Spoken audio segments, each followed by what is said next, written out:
Check, check, check, check, check, check, check. Check, check, check, check, check.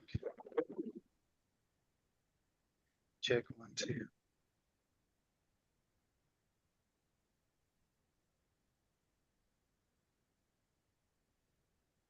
Check, check, check. See, check, check. Check, check, check. Check. You hear that? Hello. I didn't know that. Dan, can you talk for a minute? Yeah, no problem. Can anybody hear me? Yay, we can hear you finally. Yay. Don't know what Great happened. timing. Unplug and replug and it works.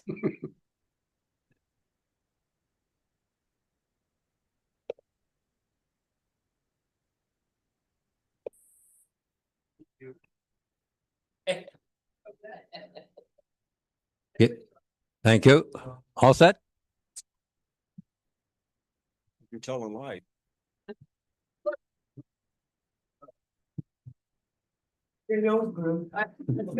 Good morning. Welcome to the Township of Severn Corporate Services Committee meeting for September the 24th. This is a hybrid meeting, both chambers and electronic involved.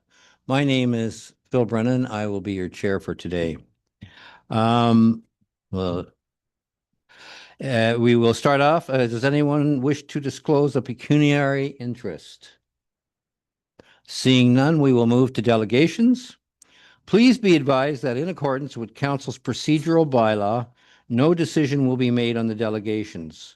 The committee will do one of the following. A, the matter will be referred to staff for a report. B, that the matter to refer to the mayor for consideration during the budget, or C, no action will be taken.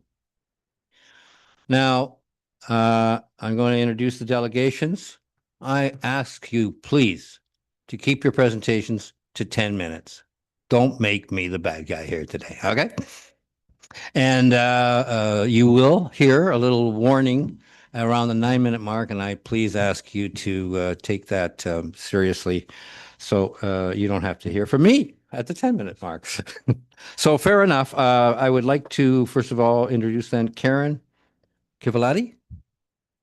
Good morning. Good morning, Karen. Safe Water Environmental Health Department, Simcoe, Muskoka District Health Unit, Severn Beach Advisories. Just by background, there's been a lot of advisories and beaches across, certainly on Southern Ontario in the last few years. And this council, we're interested to see, glean some more information on what's causing this and how perhaps we may reduce these efforts. So, Karen, please inform us. Okay, let me just share my screen.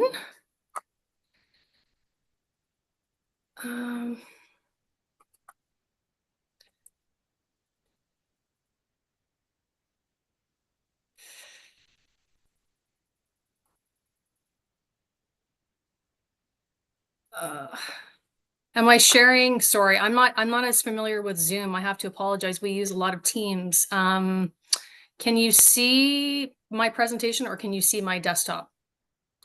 I apologize. Great blue screen. No picture. Okay, hang on. My apologies. Teal, whatever color you want it to be. It's what? Okay, so if I go to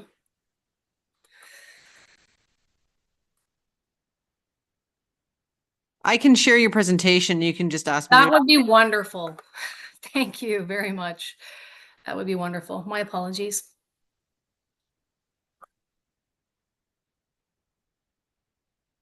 Okay, great. So today I'm going to speak about the Severn specific beach analysis. So we have lots of data for our public beaches.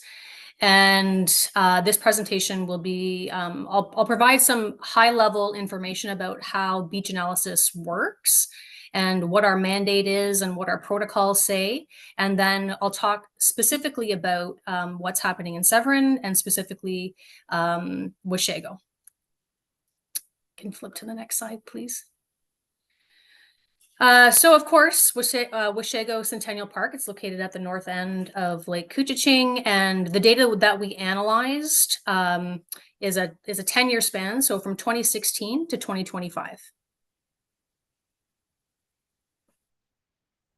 So this shows the number of postings at Washego Centennial from 2016 to 2025.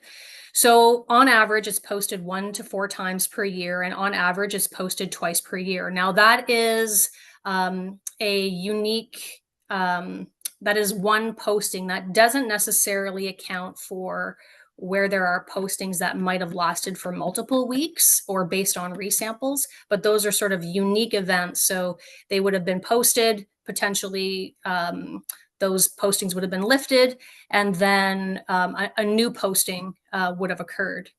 And most often, the beach at Washego is posted in July. So 46% of the time, it is posted in July.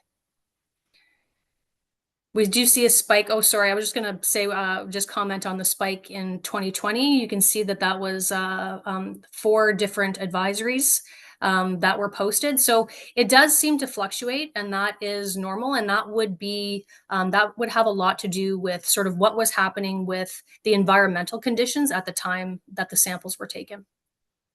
Sorry, we can go to the next slide. So the average seasonal G mean. So the geometric mean, what that is it's an average. So when our staff go out to collect samples, our protocol requires at least 5 different samples. So it's not really just one single sample that tells us the water quality at a public beach, because there's dilution and there's different bacterial load levels in each unique sample. So we do this geometric mean, which is an average that then accounts for either one low sample result or one extremely high that might kind of skew the average. So we do what we call this geometric mean. So you'll see that line around the 200 mark. So that is our recreational water guideline of 200 E. coli per 100 mil.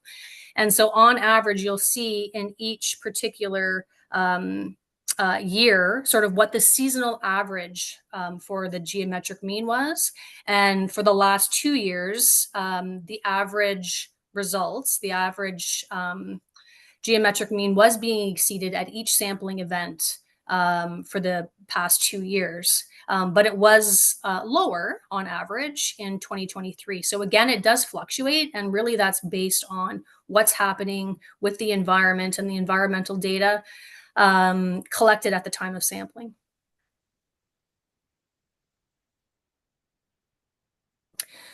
So factors that are significantly associated with high E. coli specific to Washego are recent rainfall and cloud cover. Now, those two are usually, they usually occur simultaneously. So more often there is cloud cover when we do have rain.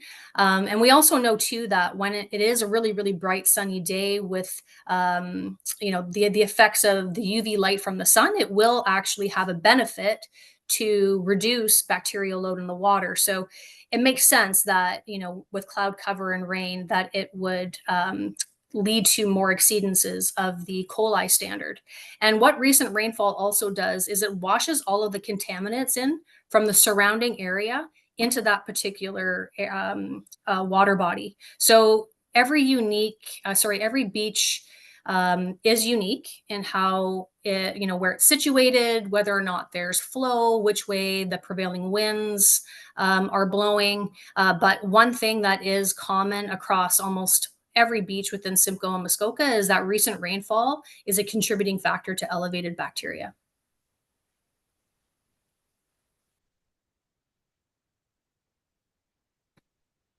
So here we can see that rain in the past 24 hours is a significant association between like having that E. coli exceedance occur. So, and it aligns with other analyses that have been completed in the past as well. So 46% of the time when there's been rain within the past 24 hours, we had a geometric mean that exceeded the 200 E. coli standard.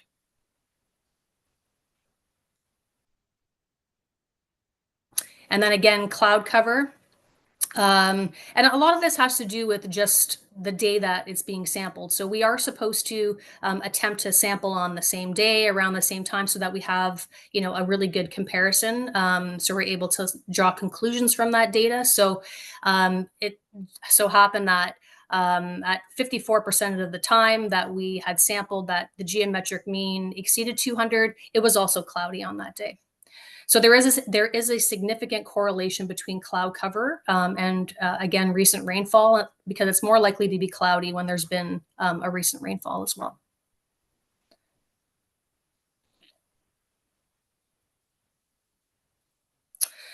So we do collect a lot of environmental data when we're sampling our beaches. So factors that have not been strongly associated with high E. coli include the presence of waterfowl. So when our staff go out, they observe whether or not there are any waterfowl, the density. They also look at whether or not there's any algae present. So that could be, filamentous algae or blue-green algae. Bathers present. So bathers can influence E. coli levels because once you stir up the bottom of the lake, a lot of bacteria is contained within that sediment, and it then releases that bacteria into the water. So that could be that could influence the E. coli level. Dogs. So if dogs are swimming in the water, that could lead to elevated bacteria. But also if owners are not cleaning up after their dogs when they're at the beach, whenever it rains, all of that feces and contaminants are then being washed into the water in the immediate vicinity of the beach. Snail present, so that's a little bit more associated with swimmer's itch. So snails are part of the life cycle of swimmer's itch. So we do monitor for that. Wave strength. So wave strength can influence beach water quality by, again, stirring up sediments at the bottom of the lake. It can also lap up onto the beach on the wet sand that also contains elevated bacteria and pull it back into the water. And then wind direction. So that could influence E. coli levels depending on what's happening upstream or downstream, depending on which way the wind's blowing. And so that also could tell us, what could be a contributing factor. But for Washego, none of these factors were significant in our analysis.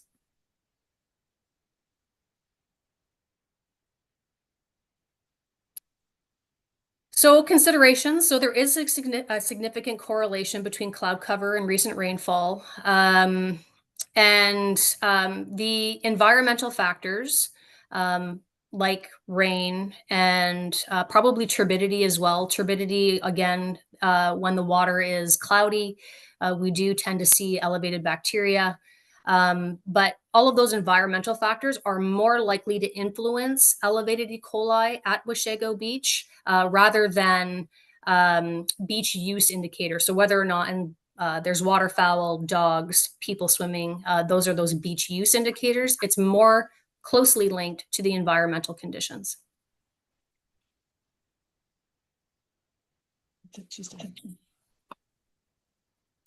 And I just wanted to acknowledge our excellent epidemiologist that assisted with putting this analysis together. So Ainsley Butler, thank you.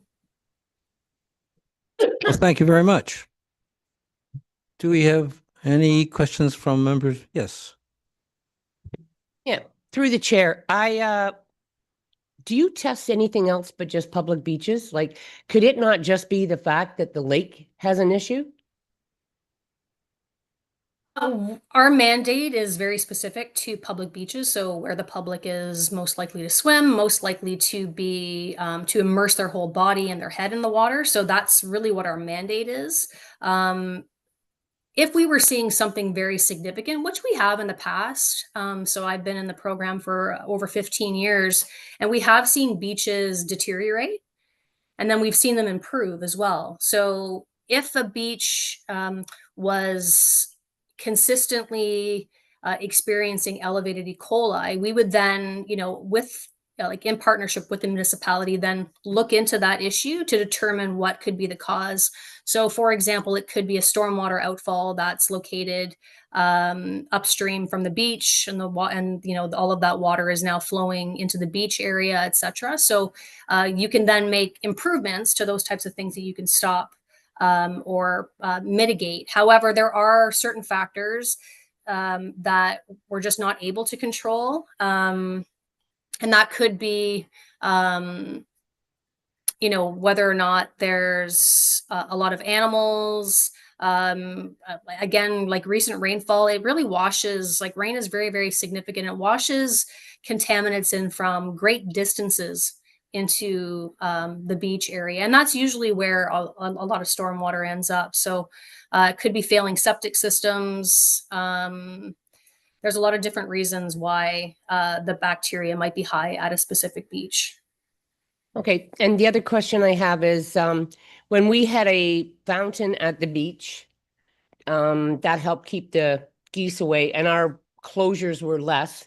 And the other thing about the Washego Beach is it does not have a continuous emptying.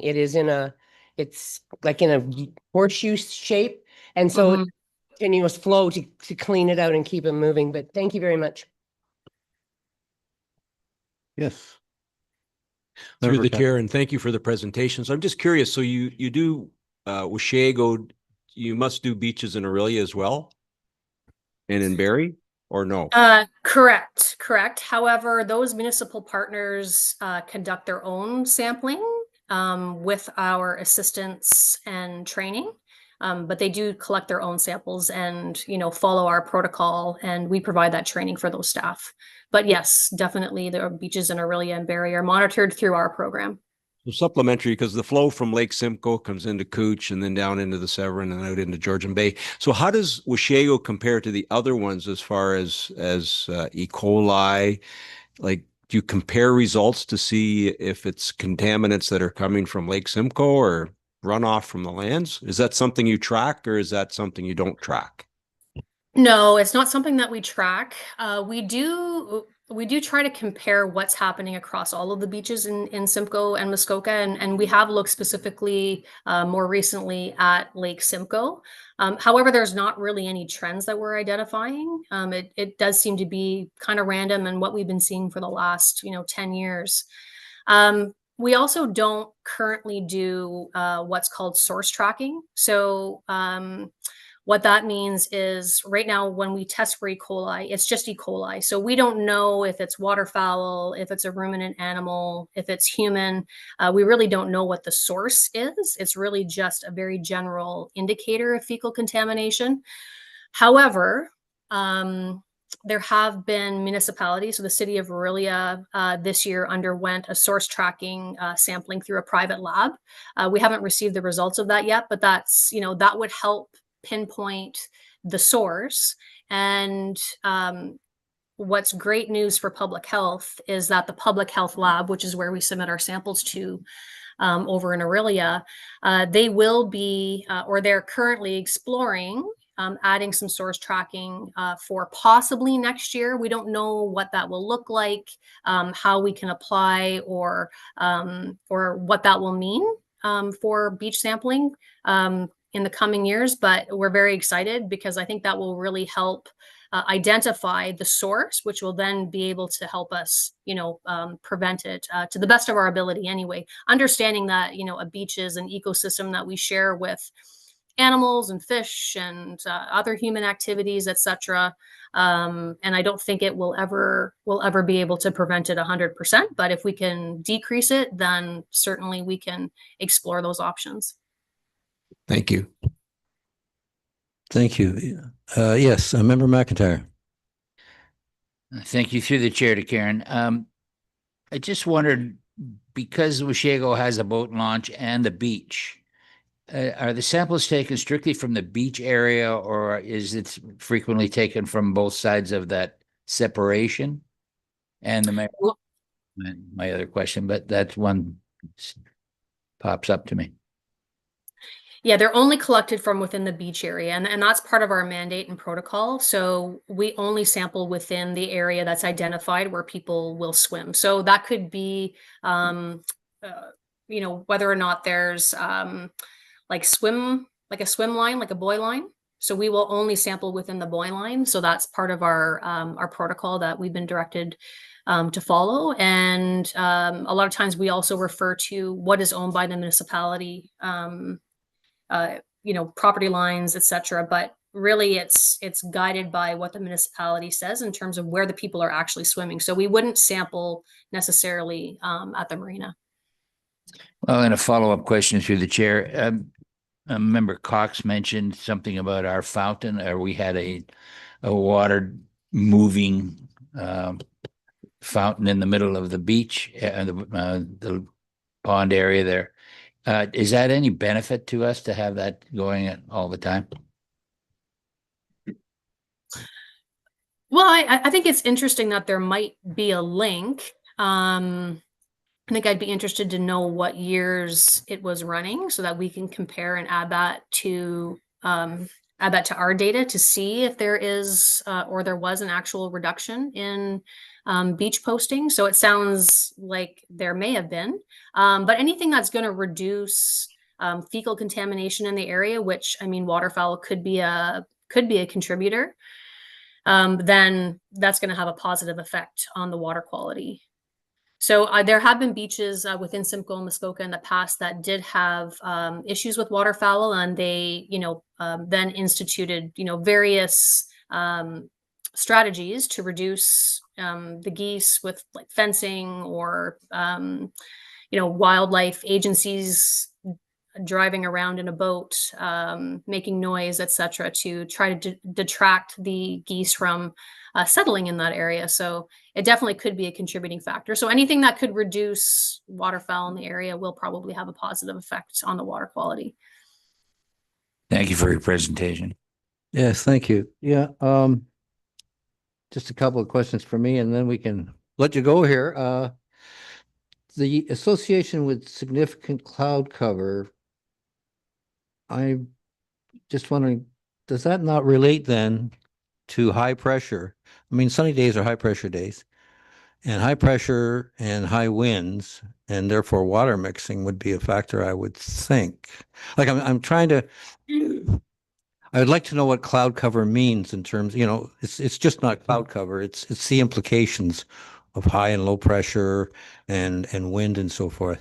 Like, it's interesting looking at your data, and like this summer, for instance, just a fair number of exceedances, but we didn't really have much rain. And then the year before, we couldn't have fires. We had, and your exceedances were like, something's wrong here. And I'm beginning to think that stormwater is the major source. It sounds like it is. That stormwater management is the key, but you didn't use the word stormwater in your presentation. You used it in your Q's and A's. So I just think that there seems to, that seems to be the problem, certainly in Lake Simcoe, and I don't see why that would be different for Cooch either in Orillia or here. I would love to know more. I love the idea of source tracking. I think that is a key. We'll know then where it's coming from for sure, because there'll be pharmaceuticals and such in those samples. But it seems like you're doing a great job. We need more rigorous testing. We need to understand the science behind these challenges. And I'm always amazed when I hear about birds not being an issue. I walk the trails in Orillia by Cooch Beach, and I see them raking that beach on the summer mornings before the lifeguards show up. And man, if the E. coli in that sand isn't through the roof, I don't know what is. It's brutal. You don't want to leave the boardwalk there before they rake that out. So I'm intrigued that that's not a significant factor. Thank you. Well, it wasn't a significant factor for Washego. However, it could be a significant factor for the Orillia Beach. So each beach is unique in terms of what the environmental factors are that influence the bacteria. Yes, no, great. I can see that. Well, thank you so much. We really appreciate your presentation today. All right, thank you.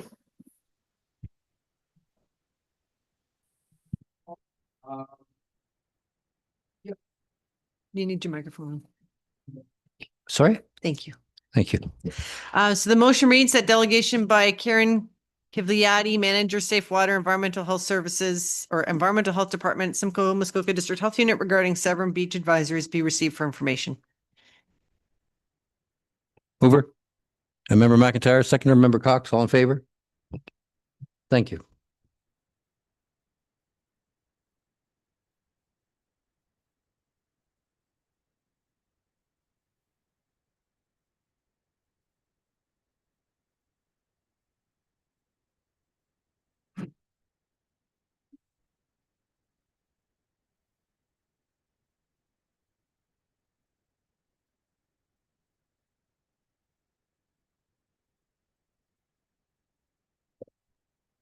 Microphone check, 1, 2.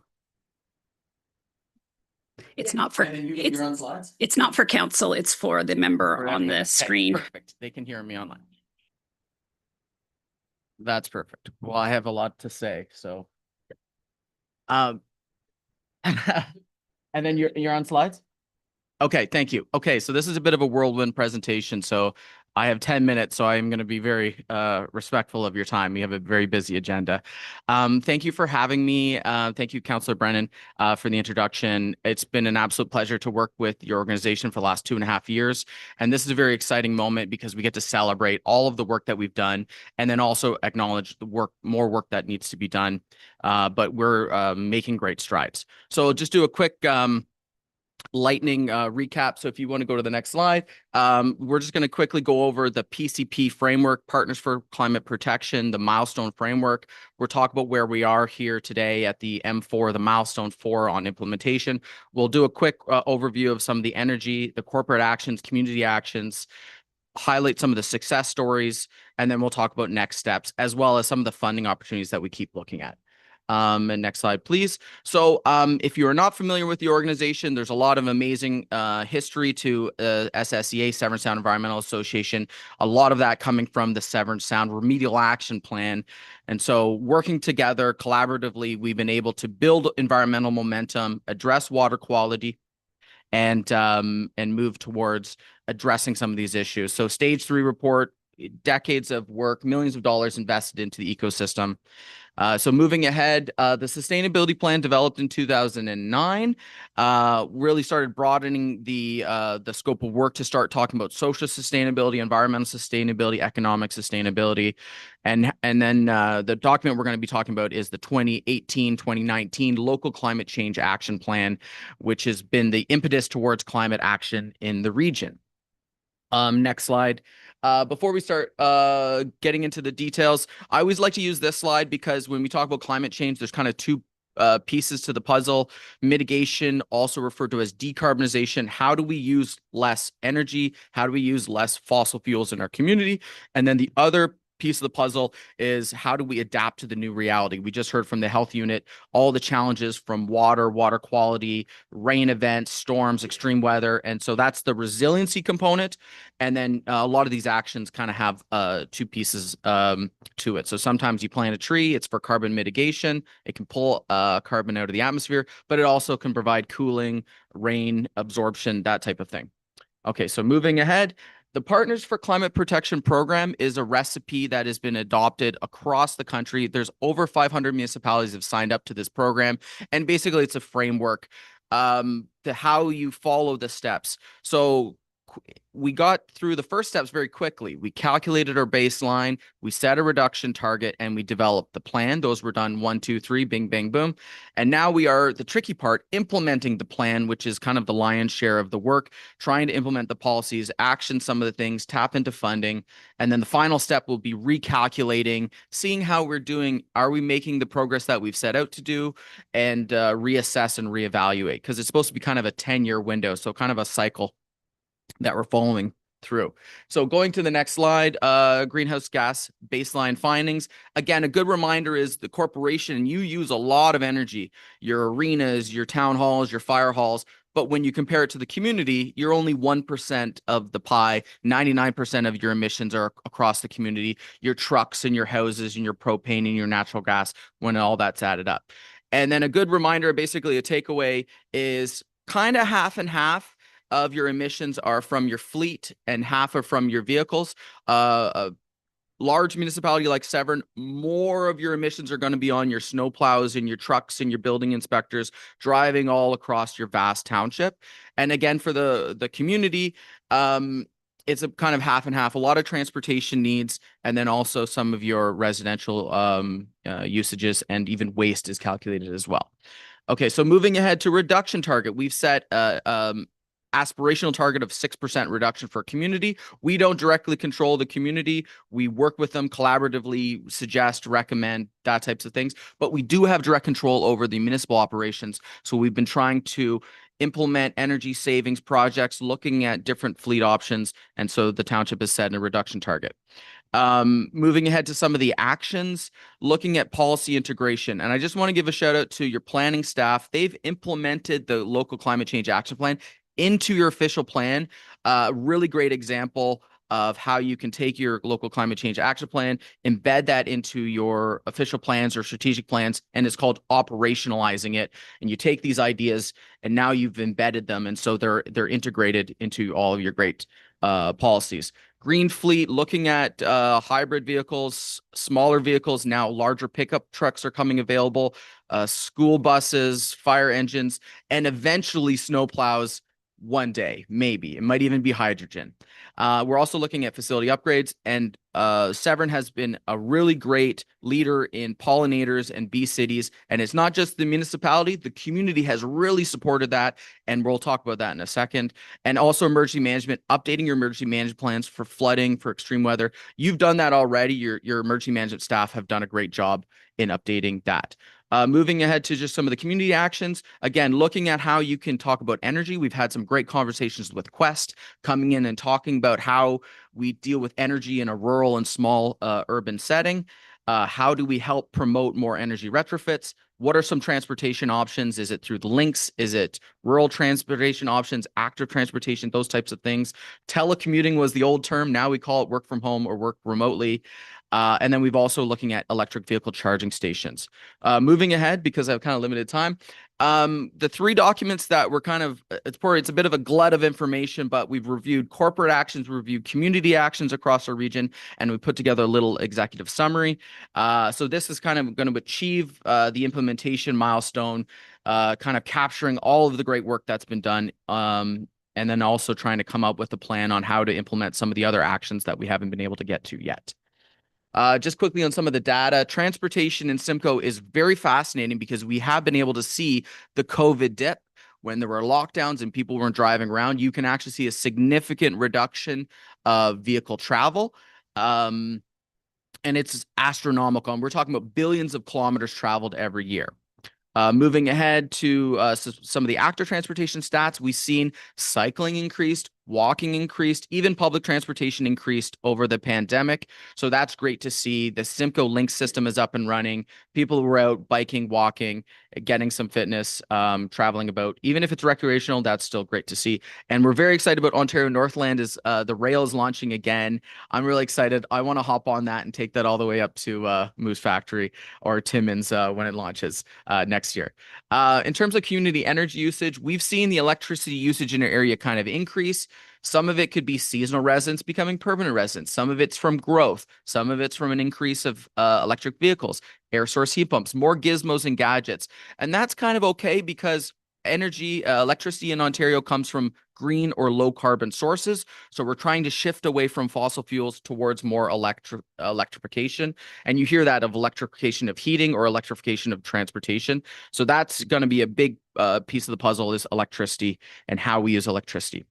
Moving ahead, visual waste audits. We went and checked some various facilities across the township. Trevor and I, we had a great time checking out some of the facilities. Your town hall, you're doing an amazing job of diverting. We're really good at recycling, and town hall, because you have direct control, you have a great job of diversion.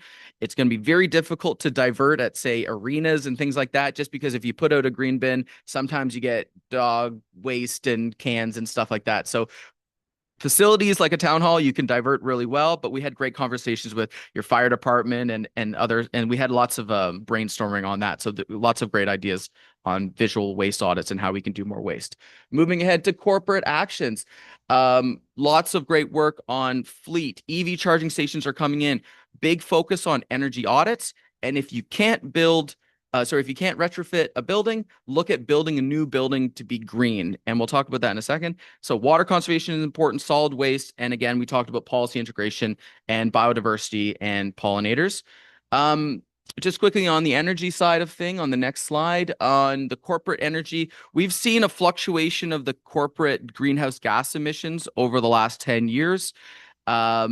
And looking at Township of Georgian Bay, they did an energy audit of all their facilities, and they're trying to come up with a game plan on how to decarbonize. And if you can decarbonize a little facility like the MacTier Arena, which you have to heat and cool at the same time, you can take those same ideas and apply it to, say, the Coldwater Arena, air source heat pumps, hot water tanks, those types of technologies.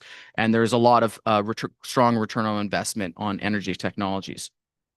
So the slide just showing we're seeing as much as we talk about electric vehicles, another big piece of the puzzle is air source heat pumps. And we're seeing that as a big technology that's starting to see hundreds of thousands of these are starting to roll out across the country. They work well. They work well in cold climate. They provide heating and cooling. And so this is one of the new technologies that's showing a lot of promise. Some community actions. Again, lots of celebration of the Pollinator and Bee City initiative.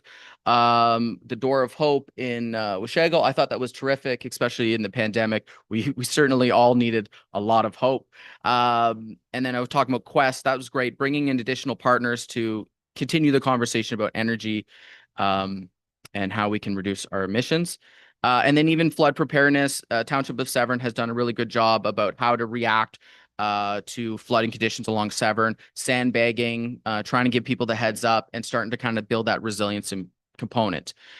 For success stories on the next slide, again, Net Zero West Shore Rec Center is a very exciting opportunity. Gotta get you to wrap her up. Oh, so yes. Okay. please go. I'll just wrap up very quickly. Again, the Net Zero Rec Shore facility is very exciting. Lots of lessons to be learned.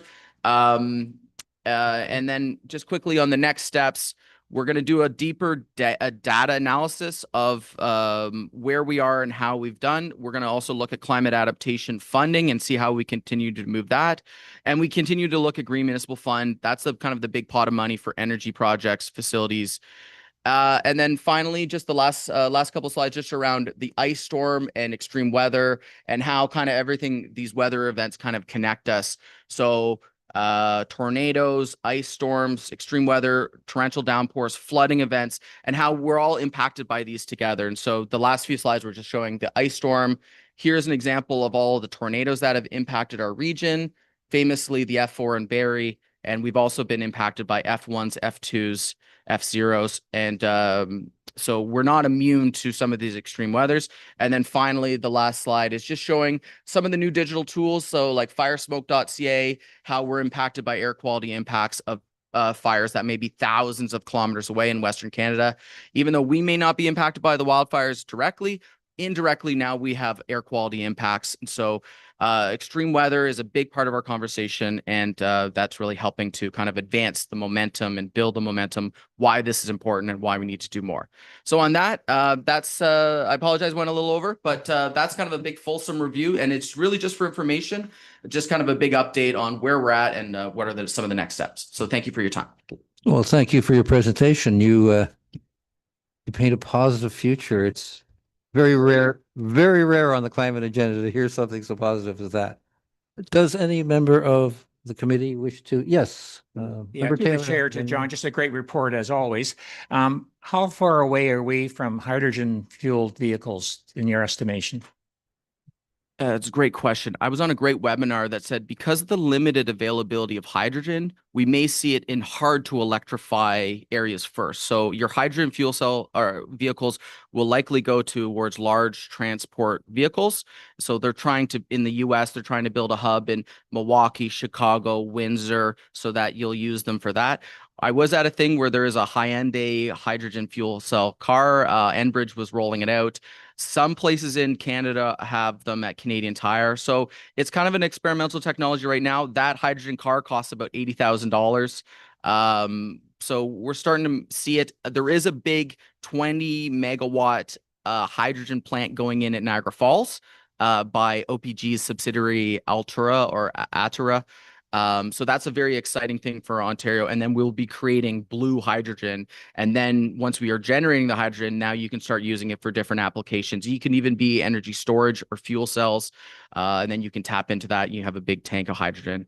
Or it can go towards transportation. But yeah, it's a great technology. It's always one of those things like nuclear fusion. It's always like, next year we're going to have it. But I think that's going to be another part of the puzzle in terms of electric batteries, different types of batteries, and hydrogen fuel cells. You'll see that coming online soon. Thank you very much. Through the chair, and John, great presentation. Your passion for what you do is amazing. But I just wanted to thank, if you can go back and tell Julie, thank her very much, and all of your staff for what you do. And I love your pin. Thank Great- you. Yeah, great- Julie gave that great- to me. I had to bring my Severn pin. I've almost got one for all the municipalities. So someone was in the other day and was talking to me about hydrogen, and they said they were looking up. We did see a hydrogen vehicle. I forget where, at one of the conferences, and they did have one there. I can't remember where. But can hydrogen generate itself somehow as it drives? Somehow this guy was telling me that Honda has the technology, or they've been working on the technology where they somehow it generates. And I'm not sure how that works. Do you know anything about that? No, most of the time, the hydrogen generated through electrolysis. So you run electricity current through water and then it splits it. So if you have an abundance of electricity, you can split it.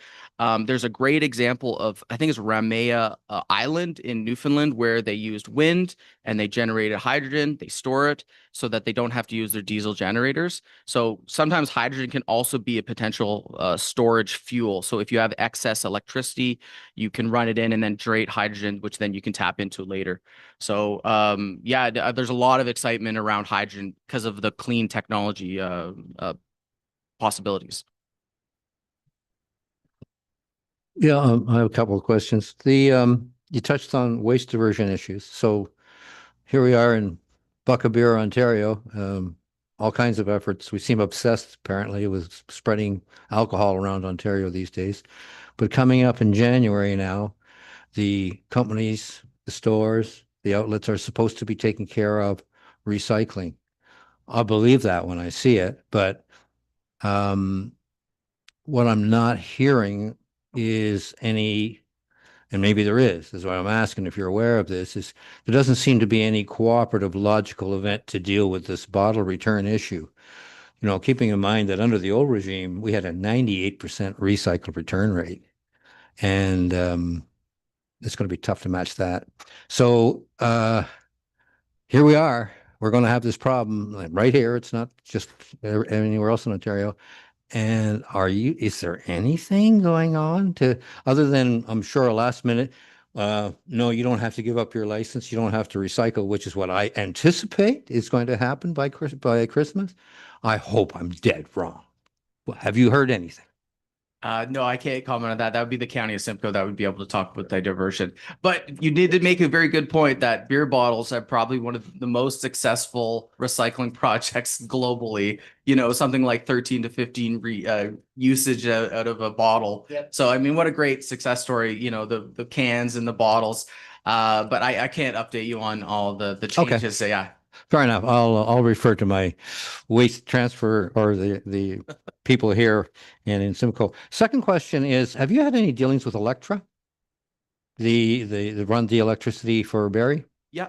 Penetanguishene is in Electra's in Penetanguishene. They are. Okay. So yeah, it's just I met some of their representatives at AMO, and I actually met with one of their representatives last week. So there's some pretty exciting stuff going on there, and some options. Well, they're just closing out some of their proposals for this year, but next year there's some other opportunities coming up for different sizes of facilities that could be accommodated, rooftop, non-agricultural land opportunities. And so in Penetanguishene, is there something of that nature going on now? No, Electra is just the local distribution No, company. they're just doing yeah. Okay, so none of the other things that they're looking to do. None of that non-regulated work. But I just heard a presentation from them last week as I was presenting to council in Penetanguishene. They've always been a great partner every time I reach out to them for energy data, but also they're always sharing opportunities, being like, oh, there's new electric vehicle charging funding. So in our area, we have NT Power, which also is the former Midland PUC. And then the Severn, of course, is very fortunate to have entirely Hydro One. Yeah. So it makes it kind of cleaner lines. But yeah, there's a lot of energy partners that we've been connecting with, and they're really excited about new builds. You know, even Enbridge has kind of a sustainable wing. They're always trying to promote energy as a service. That's kind of this new term, but they're always excited when you have new municipal builds because there's an opportunity to roll out these new energy technologies. So I could totally see that all these energy partners are going to be a big part of the conversation about renewables, parking lot solar, energy technology, air source heat pump, geothermal. We're going to have to collaborate with all these energy partners, which have the technology and the expertise. So yeah, absolutely. Thank you. Sorry, I missed you there. Yes, Member Jansen. No question? No comment. It's already been said by Mike. Thank you for presenting your findings there, John. Very much appreciated. I'm glad to see that Severn has surpassed the goal, the 2015 markers that you had set out, coming down by 5%. I think you said we came down by 30% or so. That's great news. So great. Well, thank you again one more time. Thank you. Look forward to continuing to work with you and the team. That's right. Thank you so much. Please have a motion. Motion reads that the delegation from John Main, Sustainability and Climate Action Coordinator for SSEA regarding climate change implementation report be received for information. Mover? Member Taylor? Seconded by Member Cox. All in favor? Member Jansen.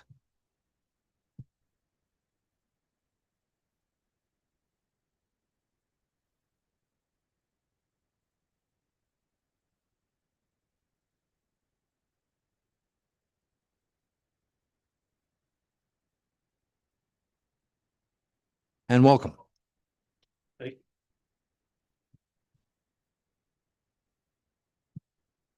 I'm Arthur Christakos, the current president of the Southeast Georgian Bay Chamber of Commerce and Tourism. Thank you very much for the support of council and staff for everything that we've worked on together in the last year. Every year something changes. It's very exciting. And we're here today to update you on where we're at and our current requests for ongoing funding. A lot has changed in the chamber world in the last year.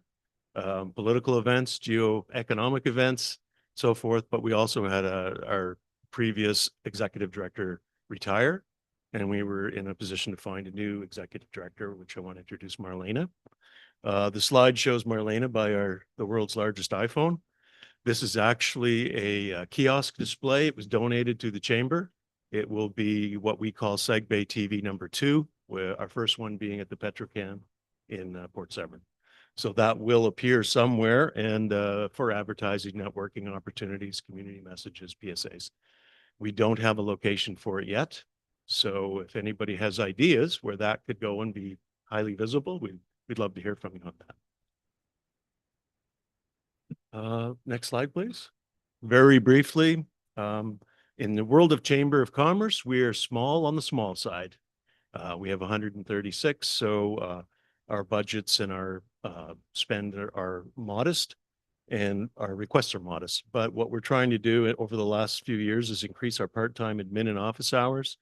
This year, we extended it by another 5 hours a week, which doesn't sound like much, but for us, that's a large increase in paid hours. We're trying to improve our online presence, as everybody is. We're trying to figure out where AI is going to fit into the commerce world and the tourism world, and I believe there's lots of opportunity there. We have a new Seg Bay newsletter, which is now on a monthly cadence with a specific call out to Township of Severn. And we have an enhanced map area, largely from last year's presentation. We realized we were not servicing the east side of the Township of Severn, and we are happy to report that we are now doing that. And enhanced distribution of directory and promotion, particularly at Township of Severn. On the next slide, I'm briefly showing the enhanced coverage area for our chamber, area focus, and for our distribution of our maps in our newsletter. And the next slide, I'd like to turn over to our new executive director, Marleana De Silva. Good morning, everyone, and thank you so much for your time. A couple of things that we have done differently is that we have a new and improved newsletter, which Arthur did mention. Township of Severn has approximately half of a page, so it's almost an entire page. And I'm receiving direction as to what goes on it from Economics Development Officer Becky Breeden. So what we did for the last two newsletters is we did the celebrating milestones, as well as I am heavily promoting all of the events on social media that are happening in and around town. In our newsletter, I also included the Coldwater Fall Fair, as well as the Witches Walk. I also have all of those events on our kiosk TV at the Petro at exit 156. Becky also did provide us with a 30-second video. So we also have that up at the kiosk, which is beautiful. We don't have any other videos up at the moment. So it is, in fact, a nice little highlight and bonus for us. And we did do the Christmas in July, which we did a fundraising event which was donated to the local charity. And do you want to touch on the golf tournament? It's our biggest event. It is. So we did not hit our goal, but we were very close. Our goal for next year will be 400K and funds go to the Georgian Bay General Hospital as well as the Georgian Bay Cancer Support Center.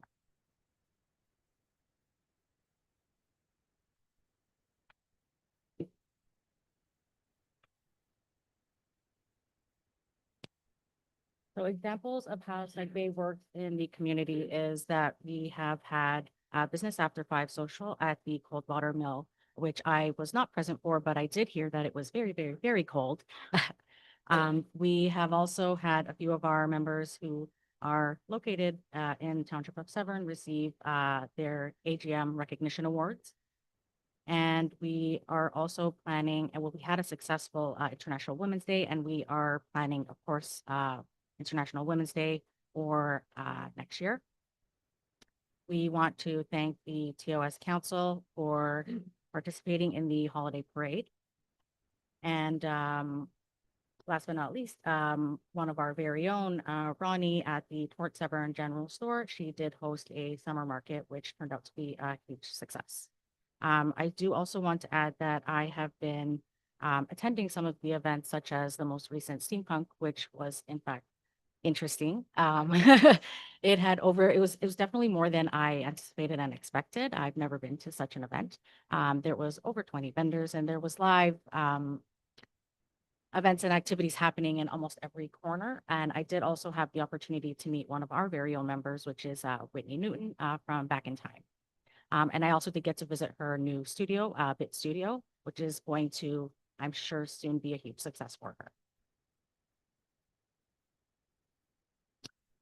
Lastly, on this slide here is I just want to mention that we are trying to enhance our presence and relationship status with Washago in particular, how we have extended our map area to it. I did visit Washago once.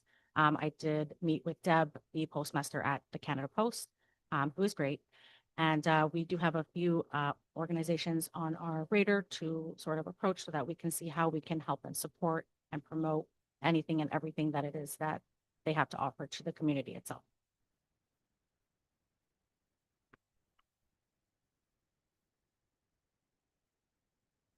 And so for our Segue visitor guide and community directory, we have printed 17,200. Just shy of 12,000 were mailed to residents and businesses. We featured Coldwater's POIs, links to TOS, expanded map of Coldwater, and calendar of events. Approximate cost of design, publishing, postage, handling was approximately 17,000. Exactly 4,962 pieces were sent off to Township of Severn, which is an increase of over 2,000 mailings this year alone. And that represents 40% of the total mailings in general. If I could add, it's about $1 a directory. So return on investment in our chamber, our directory and postal costs for making the directory is about the same as our request for the donation amount for a direct linkage. Moving on to the visitor maps, we have produced 12,000 copies, and this comes out to about 30 cents per map. We are proud to say that our designer for the map is local. She is, her name is Wendy at Three Dog North, and she is a resident of Coldwater. So she is our designer. We have 12,000 copies, 200 maps, map pads, and each pad has 50 pads. I did want to add that the maps have been extremely popular with the Coldwater BIA. We have had since July, the beginning of July to date, we've had 4 requests for additional maps to be distributed within the local businesses and community. And the exact number of pads that were given was 20 to 30 each request.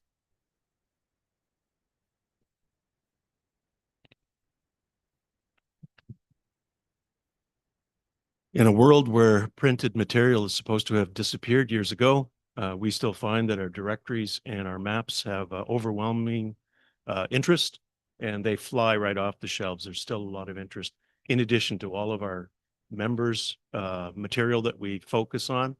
We are growing our digital presence, as you would expect, but surprisingly, print media is still a big part of tourism and commerce and community events. And on that note, we just like to thank the Township of Severn, the council, the mayor, and the staff for always supporting us. You come out to the events. We try to come out to your events, and we hope the partnership provides enough value for you to continue to support us. Thank you very much. Well, thank you for that wonderful presentation. Members of the committee, Member Cox. Yeah, through the chair. Sorry. Thank you very much. And we do enjoy going to your events. Your Santa Claus parade is fun.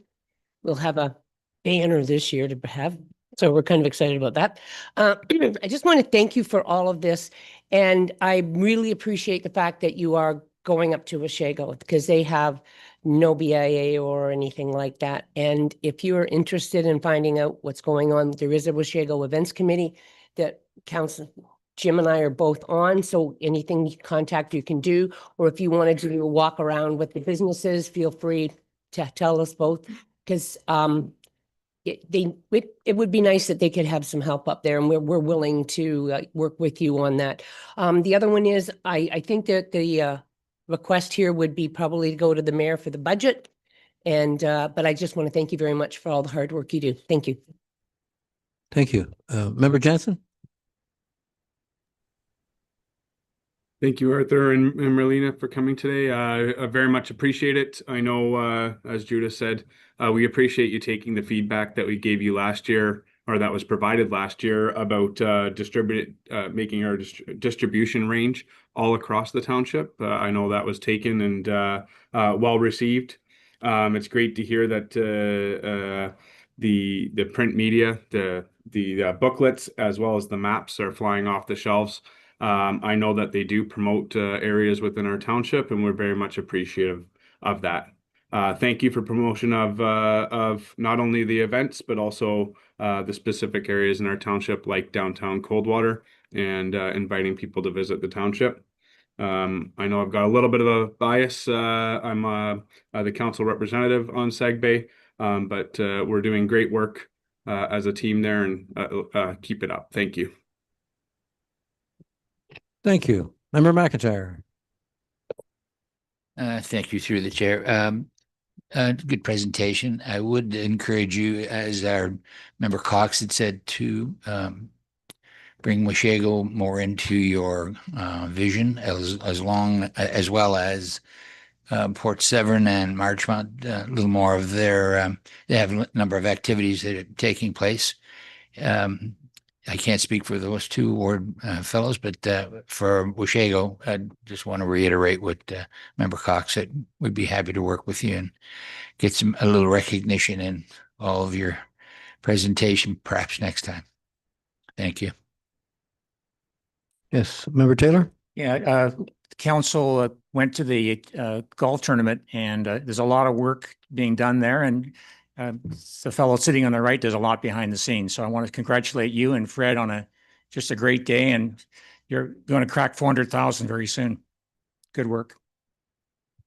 Thank you very much. We have an event that we try to schedule every few months called Business After 5. It's a networking event for members and new interested constituents and what have you. We've been looking at Washego to hold our next Business After 5. And we will be pursuing that, hopefully in the near future, to do that. We did also consider Washago as a potential for Seg Bay TV #2, which is the kiosk display we showed on first. Not being 100% familiar with all the businesses and the opportunities in the area.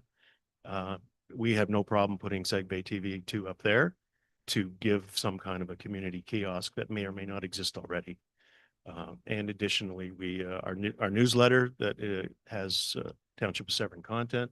We will obviously, anything that Becky or anyone else would like to feature based on what's going on in the current council, we will feature that in our newsletter. And we do, one of the things Marleana is fantastic at is resharing and creating posts for all of our members and our community constituents.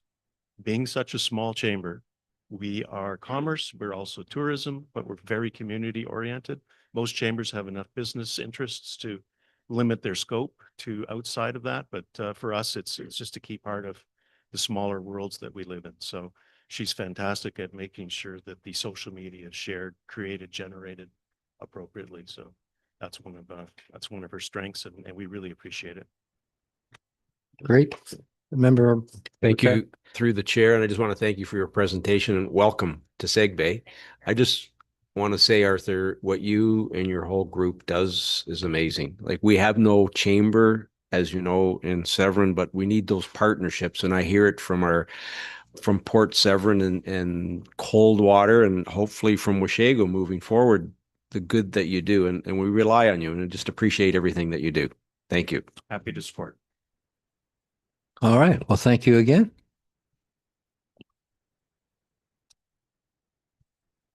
Madam Clerk.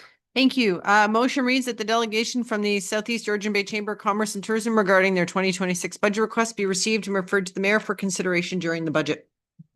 Mover. Dan? Yeah, moved by Member Jansen, seconded by Member Cox. All in favor? All right. We are going to take a 10-minute bio break right now. And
Welcome back to our Corporate Services Committee meeting. Apologize a bit for the delay for anyone out there. We had a very special presentation to do this morning. We are now at the consent agenda, and I ask any member if there's anything that you wish to pull from that agenda. Member Cox. Yeah, I'd like to pull D 2.1, Township of Clearview inclusion of non-plug vehicles. And I just want to make a comment on D 2.2 because I can do that, can I, Madam Chair? Oh, but well, maybe you know this. It says here, to support your submission, we've attached a draft council resolution supporting phase 3. We didn't do that, did we? Or should we have? See, there's nobody here. I don't know who to ask. The Enbridge natural gas expansion. It said that to support your submission, we've attached a draft council resolution. But we never did one. Because we do support this, do we not? If council would like to pass a motion, then we can pull it from consent and consider. Okay, let's try that. Okay, I just noticed it, sorry. And as far as D 1.2 goes, the Woodrow Bridge replacement, I think it can be discussed under either bridge inspection or the roads resurfacing program.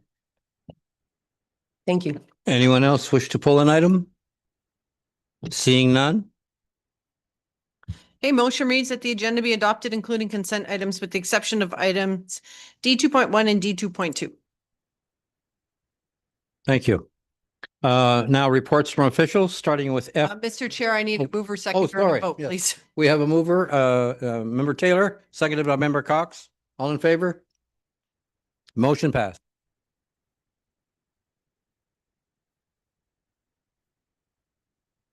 All right. Reports from officials, Planning Department. F11, Planning and Building Report 2537, On-Site Sewage System Maintenance Inspection Program.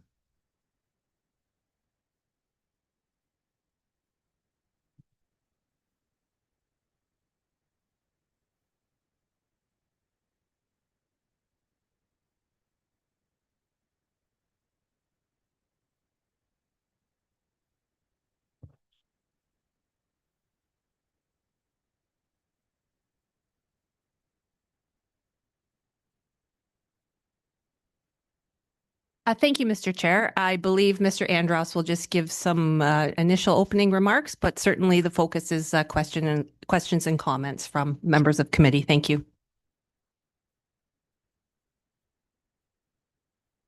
This report is. Oh, sorry, I thought I had it. This report is an update on the on-site sewage maintenance inspection program, focusing more on the financial aspects of the program. It outlines the background of the septic reinspection program and also speaks to some comparative numbers of other townships and how they're doing it and their kind of financial situations with the inspections as well.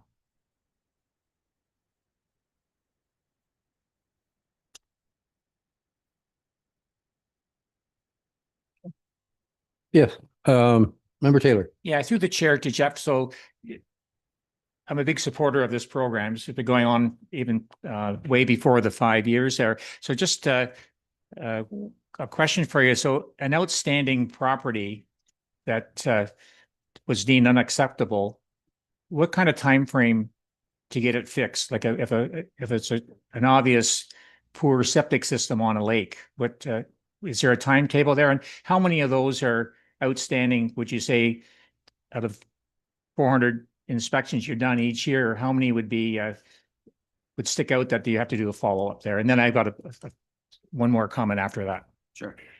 Through the chair, there's no real set timeline on a person fixing the septic. It depends on the severity of the issue. We have recently had to place orders on a property because they were delaying the replacement of a steel tank that we knew was no good and it was dangerous. So it depends on the severity. Part of our problem also is it's very seasonal. So, when you find an issue between half loads and winter, 6 months can go by and the person can't actually physically get it done. So to answer the question, it depends on the severity. And if it's something that needs to be done right away, then we'll place an order. As for the number, I don't have a specific number. The main part of the septic reinspection, well, a big part of it is the educational part. And we see people who have failing outhouses and trees growing on the septic. That's the main part of it. I would say an estimate would be probably 5% of them need to do actual physical work to the system outside of maintenance. Great. And hopefully with a lot of these being the second round, you're going to find less things there. But anytime you find a bad one, it's a good news, bad news thing. And finally, I would support option one, keep the 150 the way it is. Thank you. Member Cox. Thank you. This is interesting. And when we started this program, the whole idea was it was going to pay for itself. And this is just my opinion, is that the way things are right now, and I understand that we do a lot of lakefront ones, but that's not saying anything different than anybody else, is I would like to see us leave it at 150 until the beginning of next term of council, and let the next term of council make a decision on and see where we're at with how many inspections, how it's gone, and they can determine if, because no offense, we're in an economic recession, and those are the only complaints I get about our septic reinspection is, mine was fine, I had it done, how come I'm paying? And I get that, but I also I say to them, well, this is the way it is. You can have if you've just had it pumped, you can get your hauler to let them know if it's okay or not. But that's just my opinion on it. I realize that we probably should increase it. It's just either that or we look at option two and someone tell me, what is a fee marginally to cover? What would it be? Through the chair. You said here it was, but if we did it right up, that would be option 3 to 370. So marginally, are you saying like a percentage each year for the next few years? Because I could live with something like that. Thank you. Someone, thank you. Sorry, thanks. I just, I don't want to put the CBO on the spot. A couple of things for council to consider. You can set the fee at anything that you like. Just bear in mind, if it's not full cost recovery, then those who are not enjoying the service, not that they enjoy the service, but those that are not getting the service are covering it. So we have a lot of discussion about the high water and wastewater bills. So people who don't have a septic will then be covering some of the costs on top of that. So you'll have to consider it with that idea of fairness. It's not an easy question for sure. I think option 2 was just to pick a number in the middle. I would be cautious at putting it off to next council only because we're at the end of the year 5. So we run on a 5-year cycle. People get tested once every 5 years. So if you stick with 150 and then next council wants it 300 or whatever the number is, then the first year gets a bonus. Like you should be looking at a 5-year fee. Not to say you have to, that again, total council discretion.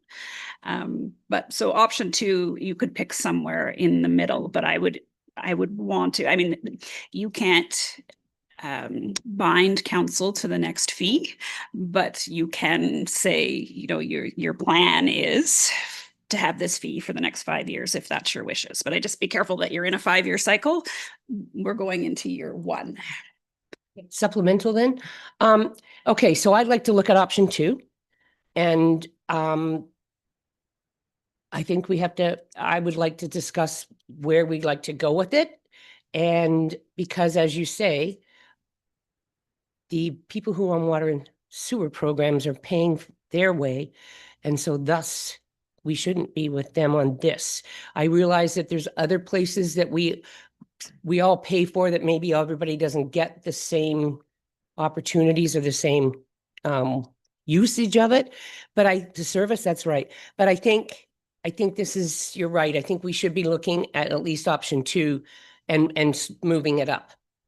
Thank you. Any other comment? Yeah, I'd like, from my point of view, I agree fully with Madam CAO. It's not fair for the people that are on municipal water to subsidize it. We're always telling them that that's, it's not taxes, they're paying their fair share. So in that respect, it's only just to. And if we started this campaign with the idea on a basis of cost recovery, we need to stick to what we started with. I would suggest that we do option 2, and that I would prefer to see a series of indexes on this thing. Like, for instance, what is modest? To me, you have to exceed the inflation rate. Otherwise, you're not making any gains at all. And as has been suggested, we're putting all of this burden on the next council. I think we're more responsible than that. And let's, in that sense, even if we only put it up at one time, because there's only another year to go, and then the other council deals with that. But to me, we should have an index fee that gets us to 370 in 5 years, in my view. Yes, Member McIntyre. Thank you through the chair. Yeah, this is a tough one. I heard a lot of people complaining about $150 a cash grab. It's just you're all about money and all that. When it was 150. However, we do need to make this revenue neutral somehow, and option 2 seems to be the only way I think that we can manage to get there. Just throwing a dart. I mean, if it was $200 for 5 years, it's $40 a month, is $3.25, $3 and some change monthly. It is a bit of a toughie because, of course, people who have water and sewer provided at their door, and then those who don't, some are given, some are take. So, like Member Cox said, if it's a matter of service. So I would be in favor of option 2. And somewhere along the line with this table, we probably need to come to a conclusion on how much to make it year 1 of the next 5-year cycle. So I think that can be open for a discussion after everyone's had their say here. Thank you, Member Cox, and then Member Taylor. Yeah, I was thinking about, so this is once every 5 years. So I like the idea that every year there's an increment to it. So it keeps up with inflation. Right now, I could probably go 2 and get it up to a certain point and catch up quickly. And if everybody was agreeable, I could even take 3. But I mean, I think we need to do something. We can't leave it at 150. And it's only every 5 years. Just point of clarification, Madam CEO. Yeah, thank you. Absolutely council's prerogative to go up incrementally. 2 things to think about, though. That means that whoever is lucky enough to be up year 1 pays significantly less than up year 5. And the other thing I heard was build it up incrementally to get to 370. I would suggest in 5 years, it won't be 370 anymore. So just a couple things to think about. Member Taylor and then Member Burkett. Yeah, I still stick with the 150. We do road projects that are paid by the township and used by certain areas. And to me, the winner here is the environment. And I get complaints on 150 for the setup. Leave it the way it is. It's worked well, and it was never going to be cost neutral in the first place. It was never enough to cover it. We knew what a salary is for the septic inspector, and this would never going to cover it. So I still stand with 150, and at the end of the day, I'd like a recorded vote on this. Thank you through the chair. I understand revenue neutral, and thank you, Madam CEO, for your comments, but I can live with 200. I think we need to increment it up, but I can't sit here and support 370. Like we spend money on roads projects that are for the whole township to use. And an example is Wayman Line. We're going to be at over $4 million, and we're subsidizing that. So every taxpayer has to pay it, whether they use it or not. And I understand that the wastewater, they pay their fair share, but I've heard it loud and clear, like $150. I got it all the time. And they didn't understand, especially the ones that were responsible, like they still had to pay. I know if it was a 2-year grace if it was a new septic, but I'm happy to take it to 200 for the next 5 years. I don't want to leave it at 150. I don't know how other members feel. Member McIntyre, then Member Cox. Oh, Dan. Sorry, can Dan go first? He hasn't been up yet. Thank you. Sure. Just listening to the overall conversation, I'd be comfortable with the 200 as well. If we look at the report, it says that our neighboring municipalities with the established fee have an average charge of $220 per property every 5 years. We'd still be a little bit underneath that average. I think that's easy to explain that we're running a deficit on the program. We're not jacking it up too much, only $50. I find jacking it up to the 370 would be pretty tough sell on homeowners. But the 200 I would agree to. Thank you. Member McIntyre. Thank you. At 370 is 20 cents a day or something like that over the course of 5 years. But explaining that to the public is very difficult. I mean, as Member Burkett said, he heard and I heard a lot about the 150. But I agree that we have to take it up to some point, and if we take it to $200, and we're never going to be neutral, even, as the CAO said, the 200 in 5 years from now could be 800. We don't know because the way things are going. But I would agree that $200 is a fair number to start at, and then I think a clear and concise explanation to the public about why it's there and why we're doing what we're doing is needful. I think people have to know that it's still costing the municipality money, but we have to do something. So I agree with the 200, and I also agree with making it clear to the public why we're doing what we're doing, not just arbitrarily doing it, because we know we're going to hear, what are you doing? A money grab. You're just trying to make money, So I think we need to make it very clear to the public why we're doing what we're doing and bumping it up to $200. Thank you. Member Cox.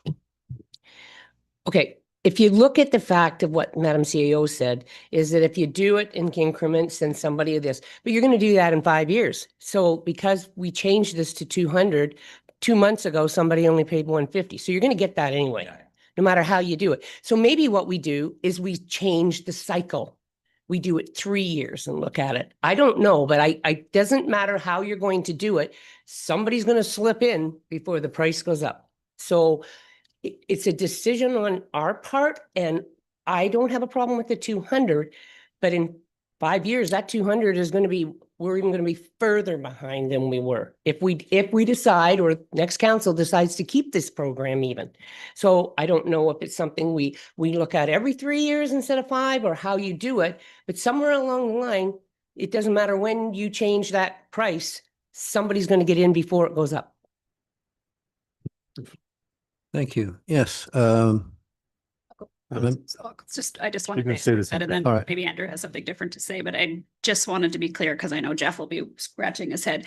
The 3 years you're talking about is a billing cycle, not a program cycle, because the program runs on a 5-year cycle because of source water protection and because of how many we can actually physically do. So we want to keep the program itself, the operational piece of it, but we can look at the fee piece of it in a 3-year. I just wanted to keep those separate for the team. Okay, thank you. I understand that, but I think if we leave 5 again, we're just like a pickup truck never catching up. And I know people aren't going to be happy about it, but it's once every 5 years. It's good for the environment, and you shouldn't be. Why did we do West Shore? We did West Shore because when they flushed their toilets, a lot of us going into the ditch. We can't do that everywhere with all septics because they're out in the rural area. So I think we all have a responsibility. Thank you. Yes, Andrew. If I can, just to clarify that through the chair, it takes 5 years for them to do all of the inspections. So nobody wins. So everybody pays the 150.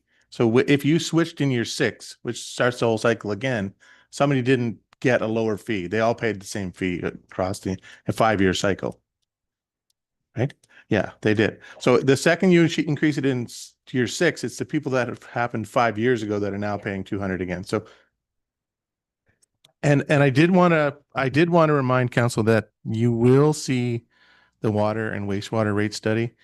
And, you know, we don't have exact numbers yet where they're at, but we do know that it's going to go up significantly. Thank you. Member Burkett. Thank you through the chair. Andrew, so actually, maybe it's Jeff. Thank you, Jeff, for the report to you and your staff. So it's every 5 years that we revisit, correct? That's when we go back to revisit.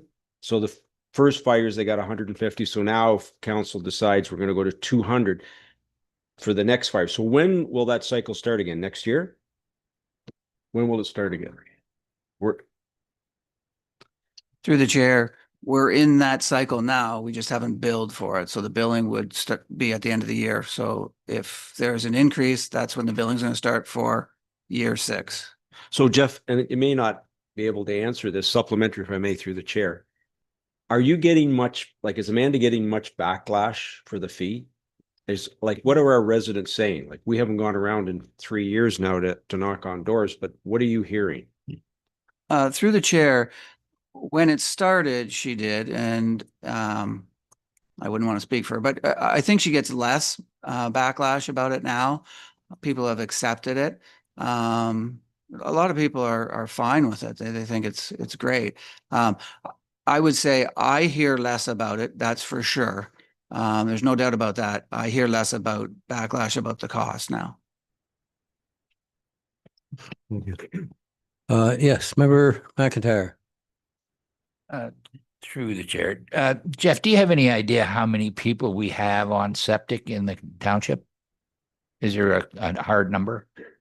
Through the chair, I don't have that number. I know that we do have that number somewhere, and I think it's in the 5,000 range.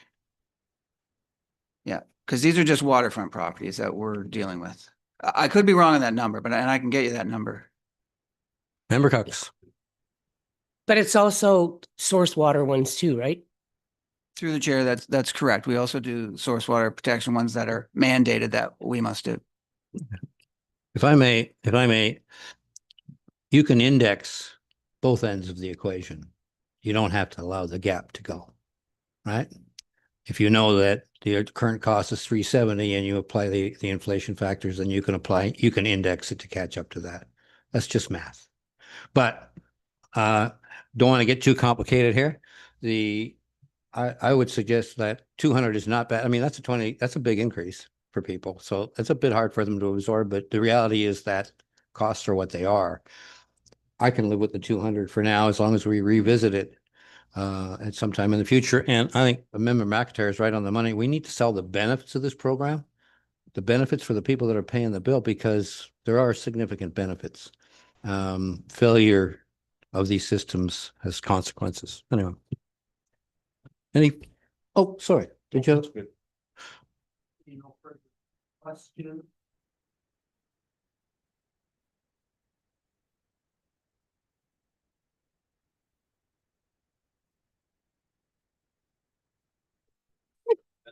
I know Councillor Taylor has, or Member Taylor has asked for a recorded vote. So council's direction seems to be to start with option 2 at a rate of $200. So I need a mover and seconder for a motion that reads that planning building report P25-037 dated September 24th, 2025, with respect to the on-site sewage system maintenance inspection program be received, and further that staff be directed to proceed with option 2 to a rate of $200. And I just need a mover and seconder. Yeah. Oh, just yes, Member Jansen. I move the motion. He moves the motion. Thank you. Do we have a seconder? Member Cox, all in favor? Oh, you're doing a count. Go ahead. Thank you. Recorded vote requested by Member Taylor. Member Taylor, for or against? No. Member Burkett, for or against? 4. Okay, Member McIntyre, for or against? Member Cox, for or against? 4. Member Jansen, for or against?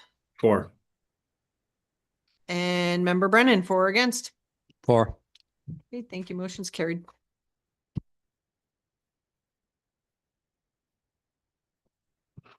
Well, thank you very much for that report.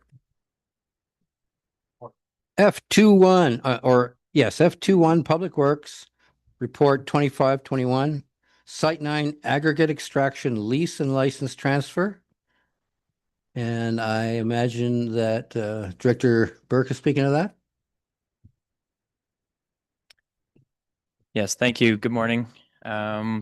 This report is actually deferred from a previous meeting and is regarding the transfer of license for the aggregate extraction on the site in on Anderson Line to the county.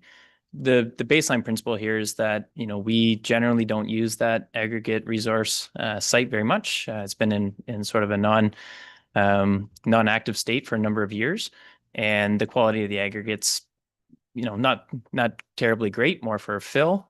We actively use the Carleon pit, and so the county is looking to acquire the license for a possible future waste receiving site, I believe. So. Yes, questions, Member Cox. Yeah, the last financial considerations. The potential aggregate resources as a Loss County as a partner in providing municipal. So we don't have any use for this resource at this time, you're saying, but I would imagine if we did in the future, we could probably work something out with the county of Simcoe if we needed to. Through the chair. Yeah, through the chair, I think you're right. The future is a bit unknown. We have a number of years left in the resource, that's the Carleon pit, but it's not indefinite. These are finite resources, and I think you're right, except for the quality itself is not very good. So we may seek, you know, other aggregate sources anyway. And we happen to be an aggregate rich community, right? Like we live in, you know, one of the 6 largest producers in Ontario. So buying aggregate from even just suppliers is a fairly good price. So. I was kind of hoping that they would give us like a really good deal, like free. Anyway, I have no problem with transferring this over to them. Thank you. Yes, Member Jansen. Through the chair to Director Burke. I'm just wondering, so the Site 9 property, I believe the county, as you mentioned, wants to use it as a waste treatment facility, waste transfer facility. If we did not approve this lease or license transfer, would they still be able to use that property for waste transfer? Through the chair, I don't have enough information on their application or sort of what their plans are. We simply know that they requested the license because there's probably a conflict between applying for an environmental compliance approval for transfer station and having an aggregate license on that site. Those are 2 very different uses, and so I believe their intent would be to, you know, give up the other license under their control to expand that site. But again, I don't have enough information to really.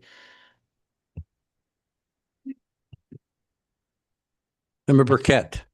Thank you through the chair, and thank you for that comment, Member Jansen. That was the original reason why we didn't approve it. We pulled it in the beginning because we weren't sure what the county was up to as far as that transfer station. They weren't willing to work with Member Cox and myself to hold public meetings on changing the transfer station from Matchadash to Anderson Line. And now listening to Director Burke, now I got to think about this now.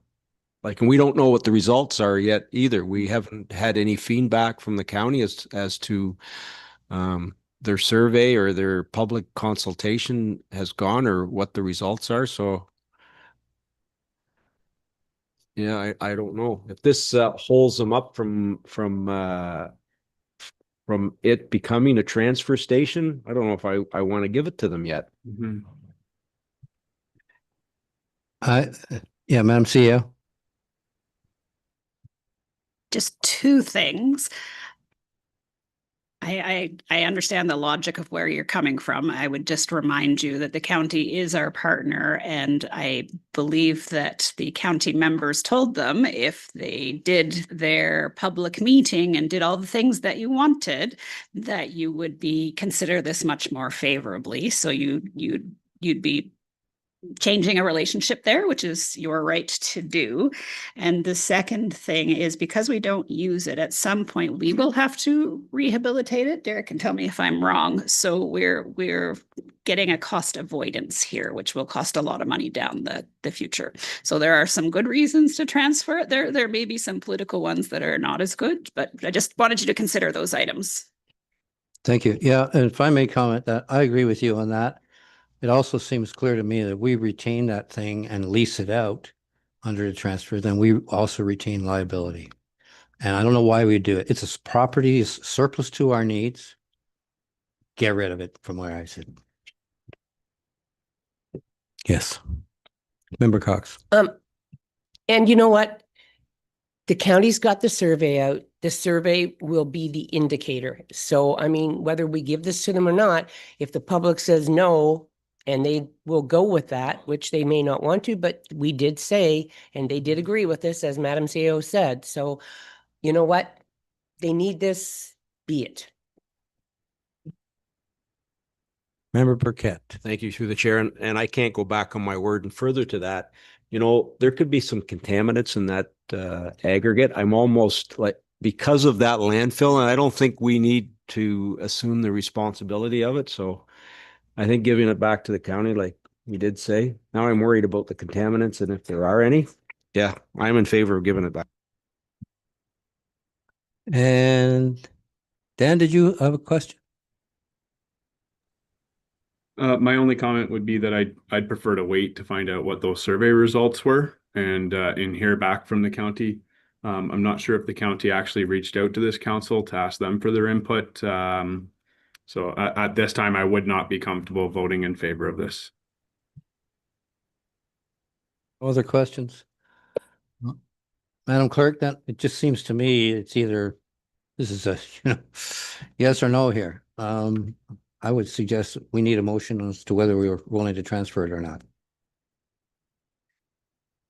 Yeah. I can read the motion that's attached to the staff report, and if council votes against it, then they can go from there. Yeah. If a member wants to defer the motion, then that is not a carried or a defeat. I just want to make sure that's clear. If you want to defer it, that's a deferral. So otherwise, the motion reads that Public Works Report number W25-021 dated September 24th, 2025, with respect to Site 9 aggregate extraction lease and license transfer be received, and further that the lease agreement be terminated, and further that the aggregate license 3727 be transferred to the county Simcoe.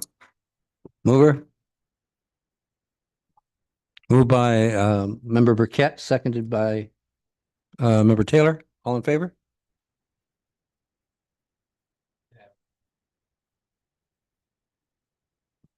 The motion passes.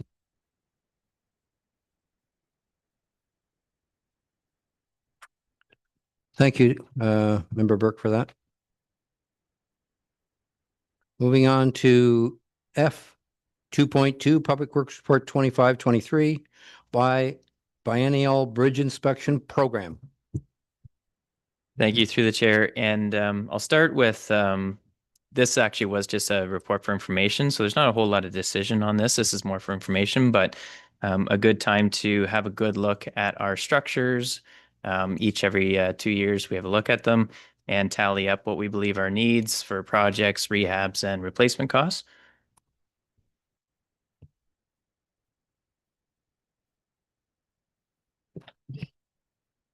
Questions from, yes, Member Burkett. Thank you through the chair, and great report, Derek. We got them all written down here. So I don't want an answer now, but I was looking at, for example, the culverts that we put in on Fairgrounds Road. Two massive steel culverts, and the price was $550,000 for those two, and that was not too long ago. So I'm looking at the bridge study, like B13, which is the Hampshire Mills one, which is 2.3 kilometers north of Cambrian. And then there's another one on Hampshire Mills, the B28 one. Both are in need of being replacing. And I can't remember the cost. They were well over $1 million each. And I know the culverts wouldn't be $600 or $550, I think was the cost. Is there no way the engineering firm would entertain the thought of putting two large culverts like we have on Fairgrounds? Is that something we could look at in the future? Through the chair. So yeah, we don't necessarily have probably enough information to provide a detailed response, but in principle, yes, right? Like, so the North River, it gets larger in that area, but the issue with bridge versus culvert is really just down to a function of sort of depth of the structure versus the channel that it's crossing and, stuff like that. So this is an area where there's actually very little height between sort of the road and where the water course is. A great opportunity for structures like this, kind of narrow as well. So I would say the structure selection is definitely up to design, and we do that during the design process. But the value, you're right, it's going to be, somewhere in the order of much higher than 500,000, because that was also 5 years ago that we did those two culverts on Fairgrounds. And we did a bridge on Jeremy Side Road, which is that same water course, for about 900,000. And so somewhere between those values will be the replacement cost of these structures. Supplementary, if I may, there is a culvert somewhere. I can't remember which one it was where it showed, but I didn't understand the width. I'm just trying to figure out where that was now. I'll let somebody else speak. I'll see if I can find it. Okay, Member Cox and then Member Taylor.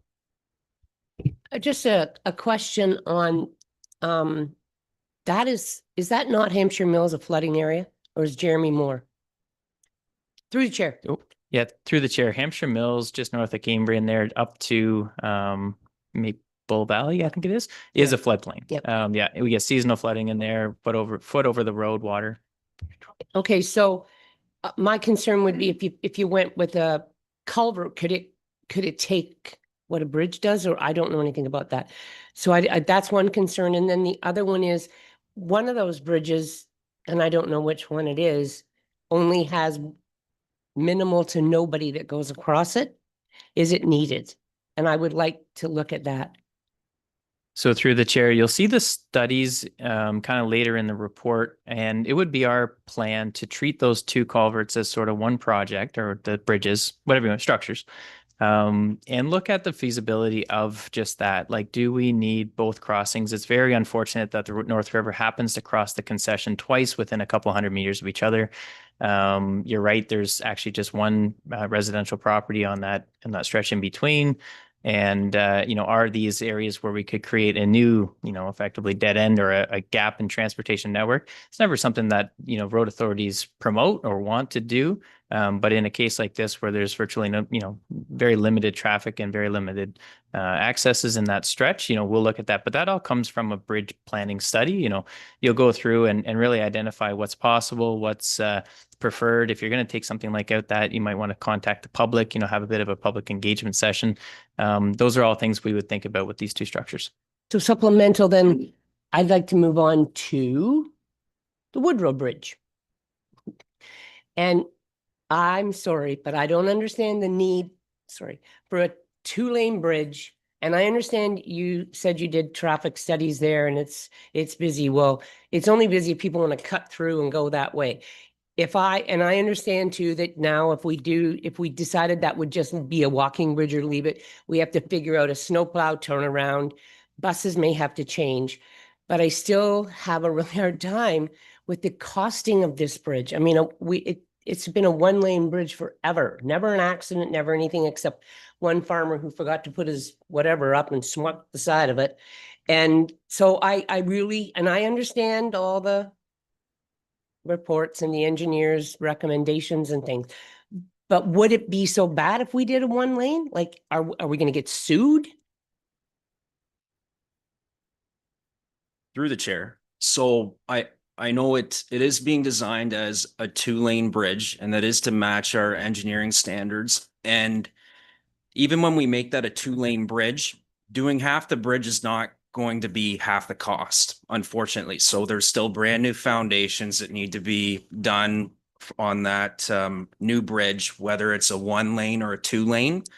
A lot of general requirements, and it's really just a bit of the material and some of the thickness of the foundation that we would actually save by making that a 1-lane.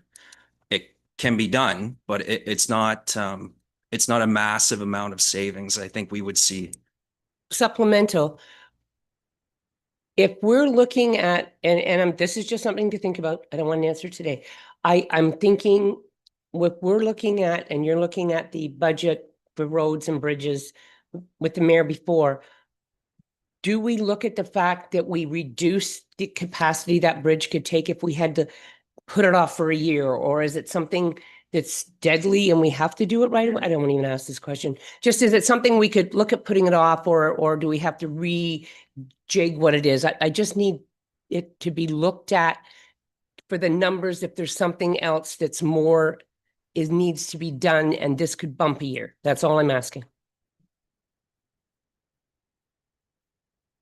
We don't need an answer. Through the chair, no, we continue to look at that bridge. It's not currently posted with any weight restriction. It can, you know, realistically, it can be delayed.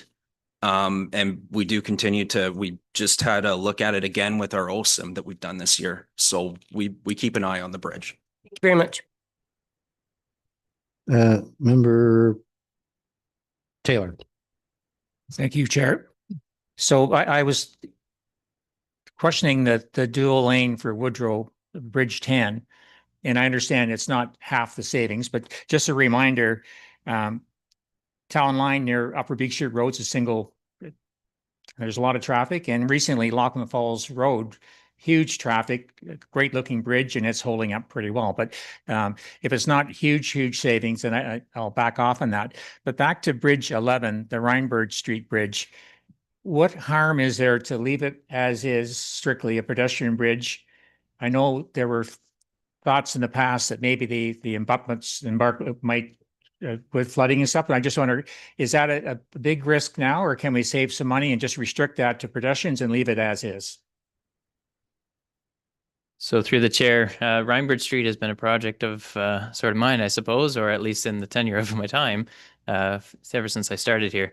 And so at this moment, it is restricted to vehicular use. We're going to put in some additional bollards to make sure that vehicles don't cross that bridge.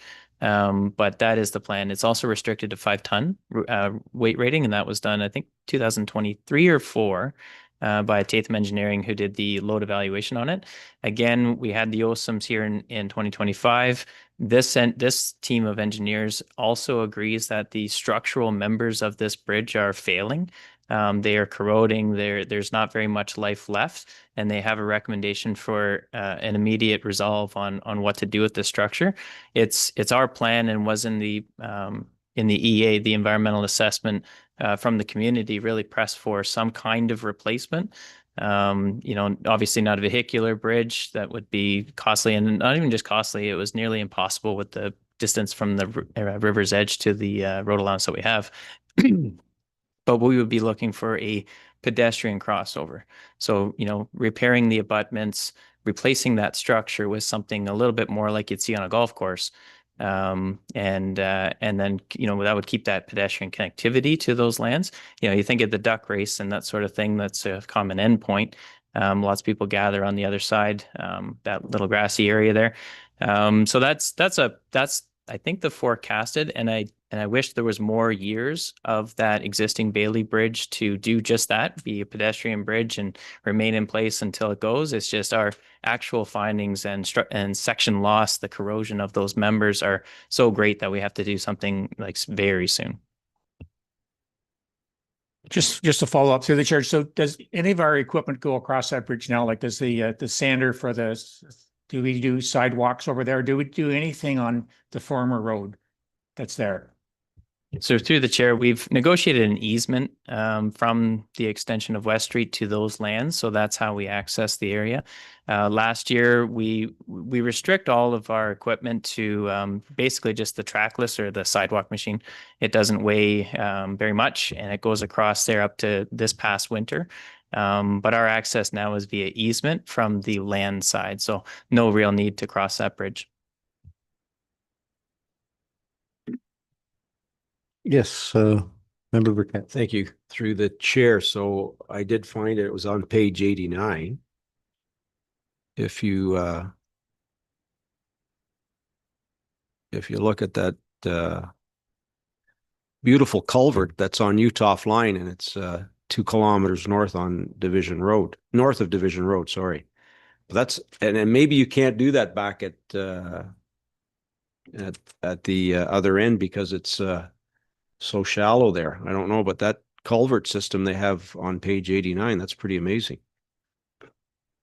Anyway, something to think about, not today, but maybe it's not doable. I don't know. I'm not an engineer, but like spending 1.6 million on a road, 2 bridges that we have, I think 1 house at that end, right? It goes to Maple Valley. Like that's $3 million. Anyways, that's a discussion, I guess, for another time. Thank you. Yes, Member Cox. Through the chair to Andrew. Andrew, the 10-year plan is 12.93 million. Just a question. Can we do it? Do we have or is this something that we need to, another infrastructure replacement that we need to go to the province and say, look, 1943 bridges, 1920 something bridges.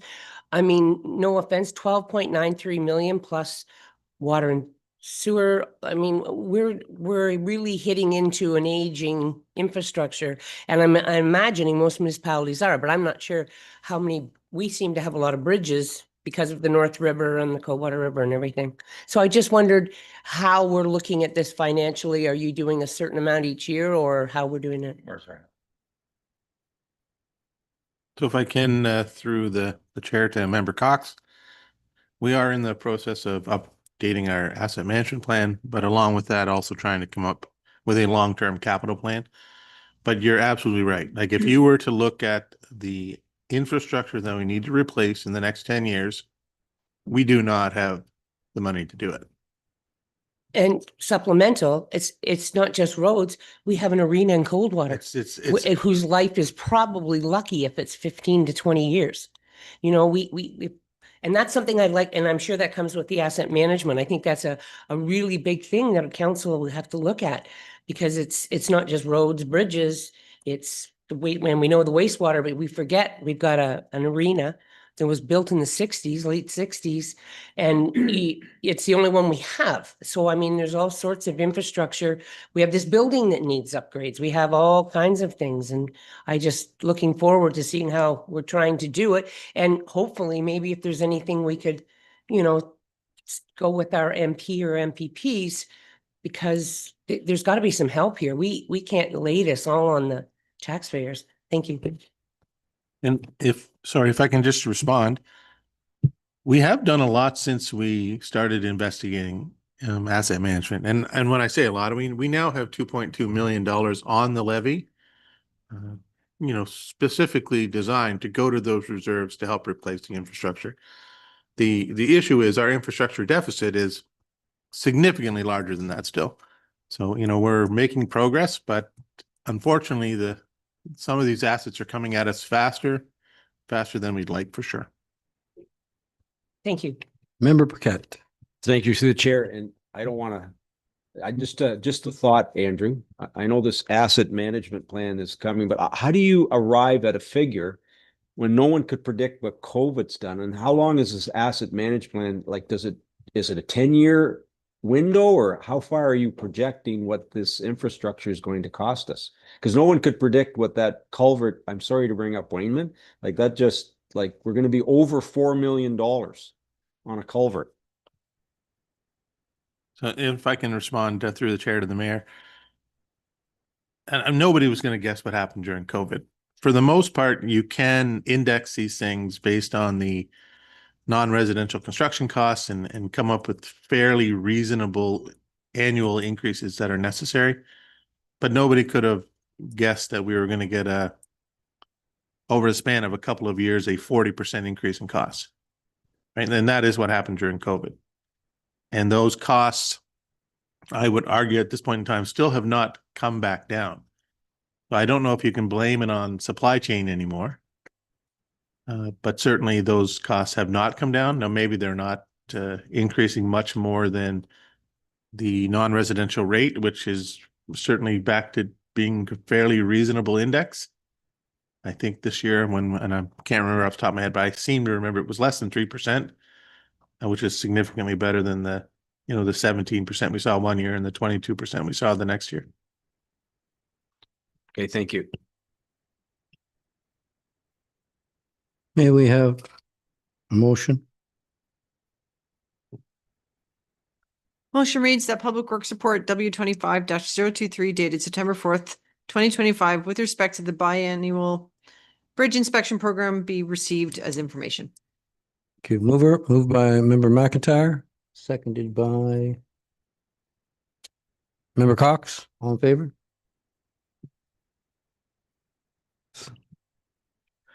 Great. On to F 2.3, Public Works Report 2524, Consolidation of Road Occupancy and Temporary Road Closure Bylaws. Thank you. Through the chair, I'll be pretty brief on this one. It was really a bit of a collapsing of two bylaws, fairly ancient one of 2012 that put a lot of restrictions that we always kind of have a challenge with into the road occupancy permit system, which is quite robust and has a good application process. So these two things will merge together, retain a lot of the old bylaw content and provisions, but allow staff to be a bit more flexible in the event-based closures. Thank you. Member Cox.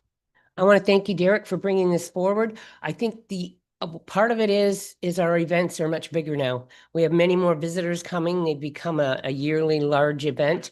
We also have to think of the merchants on the main street. When you're starting to close a street for 12 hours and it happens, and I like the idea of all the considerations that have to be done, and then everybody's on the same page and we all know what is expected of us if we close the street, what we have to do and where we have to go with it. And as I spoke to you before, but I'm going to say it out loud, is we also have to make sure that we indicate to the people who are parking on the parking lots on Fire Hall Lane and in the arena that when events are coming, especially the fair, because they needed to get in there, a posting should go up. I don't know if that would be the responsibility of us or the fair board to let us know and make sure that we understand when the trucks are coming in. But we also need to make sure that we put something up for snowplows, because that was the biggest problem we had last year. I understand we had lots of snow. We may get lots of snow. And I'm thankful that bylaw has gone in on the Fire Hall Lane because of complaints of people just leaving vehicles there. That's not what it's for. And I would hope that they would continue to check on that, because we need those parking lots for our visitors and our store owners. Thank you. Member Jansen. Thank you. Through the chair to Director Burke. I just have some questions. In the analysis section, it says the new section would require applicants to provide a site plan. It goes on that they would need necessary approvals such as building permits for tents and stage, fire approvals and health unit approvals. So just thinking about the committee that I'm on, the BIA, we're all volunteers. I totally understand having a plan, with the detour, fire routes and stuff. The part about necessary building permits. So for setting up tents, like we set up tents on Main Street in Coldwater for the event, is that something we would need building permits to erect?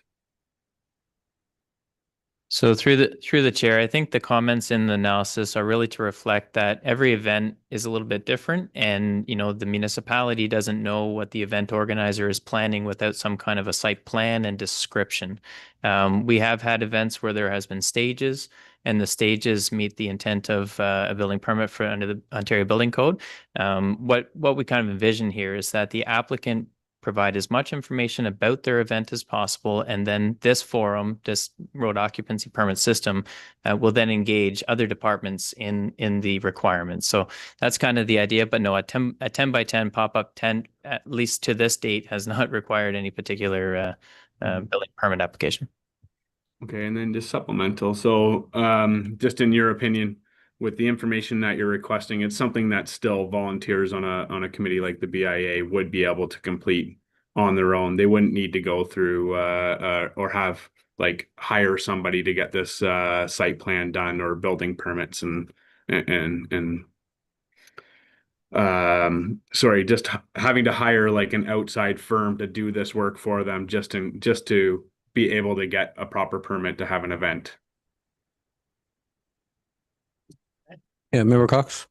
No, Dan, I think what is happening is the new section would require a site plan showing closure. We already did that for the duck race.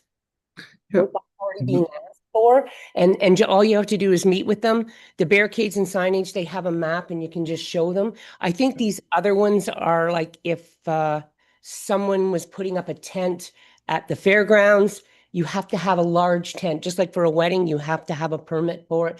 Stages would be a big stage. And I think Yeah. they're asking for is basically what we're doing now, but making sure that every single person, there's a checklist. Because I know that even at the magical world of wizardry, there was sort of a misconnect on where the no parking signs came from and who was supposed to do this. So this will clarify it, I'm sure. And I think what they're looking at is a policy that when you go to apply for a street closure, here's the bullets that you have to do. So we're all on the same page. So no one is going, I didn't know that, or I'm not. Because I do know right now that Sonia, who's doing the Witches Walk, is meeting with directors to go through all that. And it's just a safety procedure, I'm assuming. Thanks. Okay, thank you. Yeah, totally fair. And I agree on the safety aspects of it, especially the no parking in the areas of the fire hall lane and the station there. Okay, I just wanted to make sure that it was still something that we as volunteers on the committee were able to do on our own. And that it wasn't going to be getting too cumbersome that we'd have to go outside and hire help in order to get an event permit to hold our events in town. Thank you. Madam CEO and then Member Taylor. Thank you. I was just going to clarify for Member Jansen. I think it's the site plan terminology that may be giving you pause, because in planning, the site plan is very technical, but I think what the director is expecting is a bit of a sketch on a piece of paper. So I don't think it's as technical, if that eases your worries a little bit. It does. Thank you. Member Taylor. Through the chair to Derek, yeah, the site plan scared me because I know what's involved there. But you did mention a stage, and that's something that was going to happen on the main street, and that's different than a tent. So I just don't know where do you draw the line? You know, if a stage is 2.5, 3 feet off the ground, what's involved with that? Further to what Member Jansen was asking about. Yeah, so through the chair, it's really a review by the chief building official and the building group. So they will determine, and it's all spelled out in the Ontario Building Code. The stage, the last time, it was a fairly aggressive, large stage that was, anchored down and did need a railing and stuff like that. So that was the last time we needed a permit for a particular stage. So anyway, every application will just get circulated among the departments to understand their requirements as each application comes in. Just Madam CEO and then Madam Cox. Yeah, I just wanted to clarify for Member Taylor. We don't draw the line, the building code draws the line. So the idea of the site plan or the sketch is to give us a heads up that we're getting a stage or we're getting a big tent, and then we connect them to the resources. But we don't decide if a building permit is needed or not. That's not our line, it's the building code. So that's when Derek connects with the building department and they will let the people know. But if we don't know, then often they go ahead and do things that aren't safe, right? The railing on the stage or whatever that's needed. Yes, Member Cox. And the what is used on the main street now, according to the insurance company, it's not a stage. It's called a riser because it only goes this high. Thank you. Member McIntyre. Thank you, through the chair. I presume the health unit has to approve. That would be for a beer garden and a barbecue or something of that nature. So through the chair, yeah, a health unit's usually involved in any, food consumption, that sort of thing. Yep. Seeing no more questions, Madam Clerk, can we have a motion? Motion reads the Public Works Report PW 2025-024 dated September 24th, 2025 with respect to consolidation of road occupancy and temporary road closure bylaws be received And further that the proposed revisions be accepted and the draft bylaw be forwarded to council for adoption. Thank you. Mover? Moved by member Taylor, seconded by member Burkett. All in favor?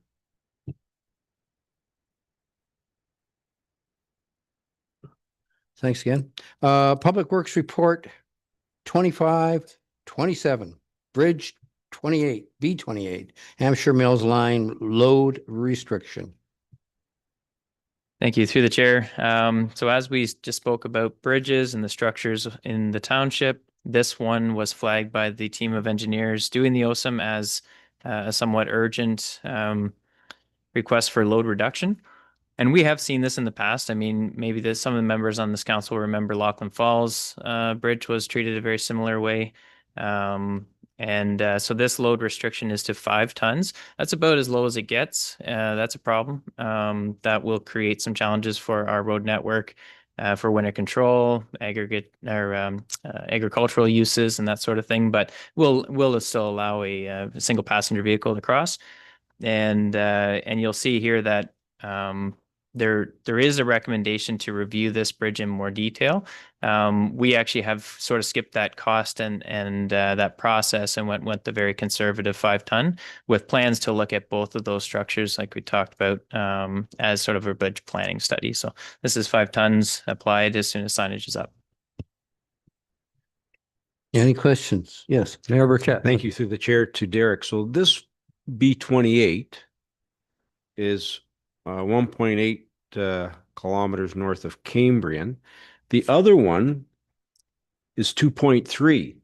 So yeah, they're going to have to access, I think is there just one house? I can't remember. There was one house so they'll have to come off Maple Valley. So how will we plow this in the winter? We're not going to plow it. So through the chair, our plan is to, so the impacted one is the southern of the 2 structures, and there is a residential home on the sort of west side. So they will have to, they still passenger vehicle can go through. And in the wintertime, our plan is to actually turn around there with the full-size plow and come back with our, what we call parking lot crew, but we'll come back with a lighter duty pickup truck and clear off the bridge. Maybe a slightly lower level of service in general, but these are class 5, if not 6 roadways. The turnaround times, really the level of service quite low on these roadways. So we'll meet our compliance for minimum maintenance standards, and we will have to return with a light duty pickup. So sorry, supplement if I may. I know that you probably already know this, but how are you turning that big truck around? I'm curious. You don't have to build anything. You have to build so we're going to spend money to build something for a turnaround. Okay. I don't want to know. Don't want to know.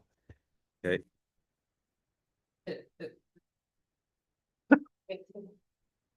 Can we have a motion, please?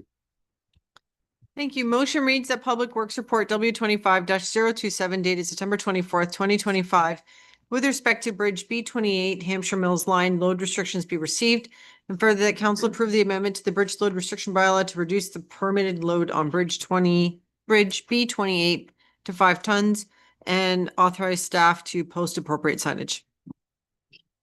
Mover, please.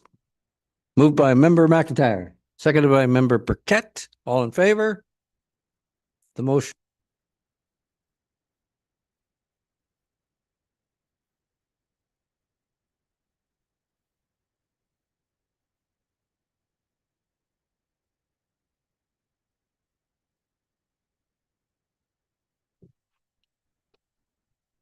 So through the chair, thank you. Again, this one's just for information. There's no decision by council here today on this. Is just an update. We received a notice of intent to order. So far, and since even this report, we've entered the home and undergone some review, working with the ministry and the homeowner, or the landowner, if you will, on resolving some of these issues. We will be bringing this back eventually for an agreement or bylaw under the Municipal Act to ensure that any fees accrued will be charged back to that and recovered back to that property. Thank you. Do we need a motion to receive this for information? Oh, we have questions. All right. Thank you, through the chair. So this one had some building infractions. I don't want to get into it. So what happens if the owner doesn't want to pay? What happens then? Yeah, so through the chair, that's the intent of the agreement or bylaw. There are mechanisms under the Municipal Act to force recovery. and the forced recovery be basically in a manner similar to taxes. And so we're working with our solicitor on that. You'll see that report in the future. Member Taylor. Yeah, through the chair to Derek. This one blew me away. Like, how many of these do we have in the township? There's several, and I checked the zoning on it, and the zoning allows us to be there. And the filter system's very similar to what I have in my house. I have 25 micron, and then goes down to 5 micron with a UV light. And how can it be $1,500 a month when I think to do my home one's $400 a year? So I question the $1,500 a month. And there's no doubt about it, if the township's paying for this water system, then the users should be paying for it. The owner or the users 100%. So I question $1,500 a month, and I'll let you answer. So through the chair, the first question is how many of these would we, potentially be involved in? And I think on a positive note, there's not many in the entire province. I think the last auditor's general report was 339 or so of them in the province, something like that. And in Severn alone, I think we've probably identified 3 to 4. Very low chance of this happening as well. The cost is, while it's kind of similar to your residential system, the testing regime is not. The testing regime is a little bit different, but very similar to a municipal large-scale drinking water system, which is frequent checks. It's sending, lab results and those sorts of things. And there are third-party service contractors that provide this service as well. This company did have one. Of course, those fees are very similar to what the fees we've kind of shown here on a per monthly basis to run the system and to run the testing and to be a certified operator designated and responsible for operations. So just to follow up. So like places like Silver Creek has to have money in reserves to replace the equipment. So why hasn't this been the same mandate from the province that they should have reserves to replace the equipment in-house? And as what the mayor was saying, the owner has to be accountable here, in my opinion. Thank you. To the chair, to Derek, and you may not have an answer for this, but how does this even happen? How does this is a numbered company, but how do they, just so I understand, do they petition the government for us to take it over? Like, how does this work that we end up with it in our lap? Yeah, so through the chair to actually answer both questions is at the end of the day, the Ministry of Environment has issued an order against the system owner for non-compliance. So whether that non-compliance be not having a financial plan and not having reserves sufficient to operate or paying, there's a number of reasons why there'd be an issue. We have the order and it's coming from the ministry. So it's, the system owner has not complied with their license. Supplementary, if I may, but we don't know this answer. So somebody obviously reached out to the ministry to flag that's what I'm trying to understand is how did it I'm just trying to understand how this came to be. Sorry, yeah, through the chair, just routine inspection. So the ministry does routine inspections of all system licenses. And actually the auditor's general report in 2023 noted a particular drive of the ministry to start inspecting these lower tier column or smaller licenses to ensure that drinking water from non-municipal sources is safe.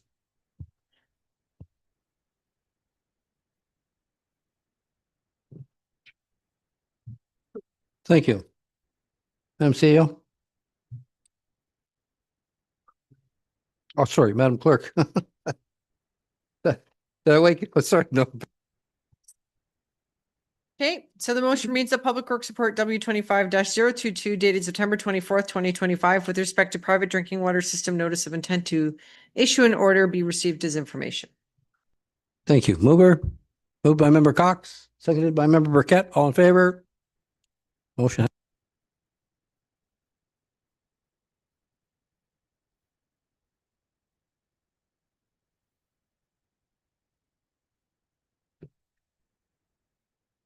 Through the chair, always my favorite report. It's this time of year to think about 2026 and where we will be investing into our road network, along with our road network structures, is something to kind of talk about those two things hand in hand. Just to kind of give you a bit of a background is, generally speaking, our output is in the range of sort of $2.5 to $4 million in this type of work, kind of blended over the last, let's say, 5 years. This year's recommendations here are to advance one of the biggest projects we have is Bayou Road reconstruction. That's in design and needs utility relocations and is quite a aggressive project. And then you'll see the rest there: Wayman Line, the accompanying carriage in Surrey, as well as Bayou Overpass and Narrows Road forward from the 2025 project, which is currently underway.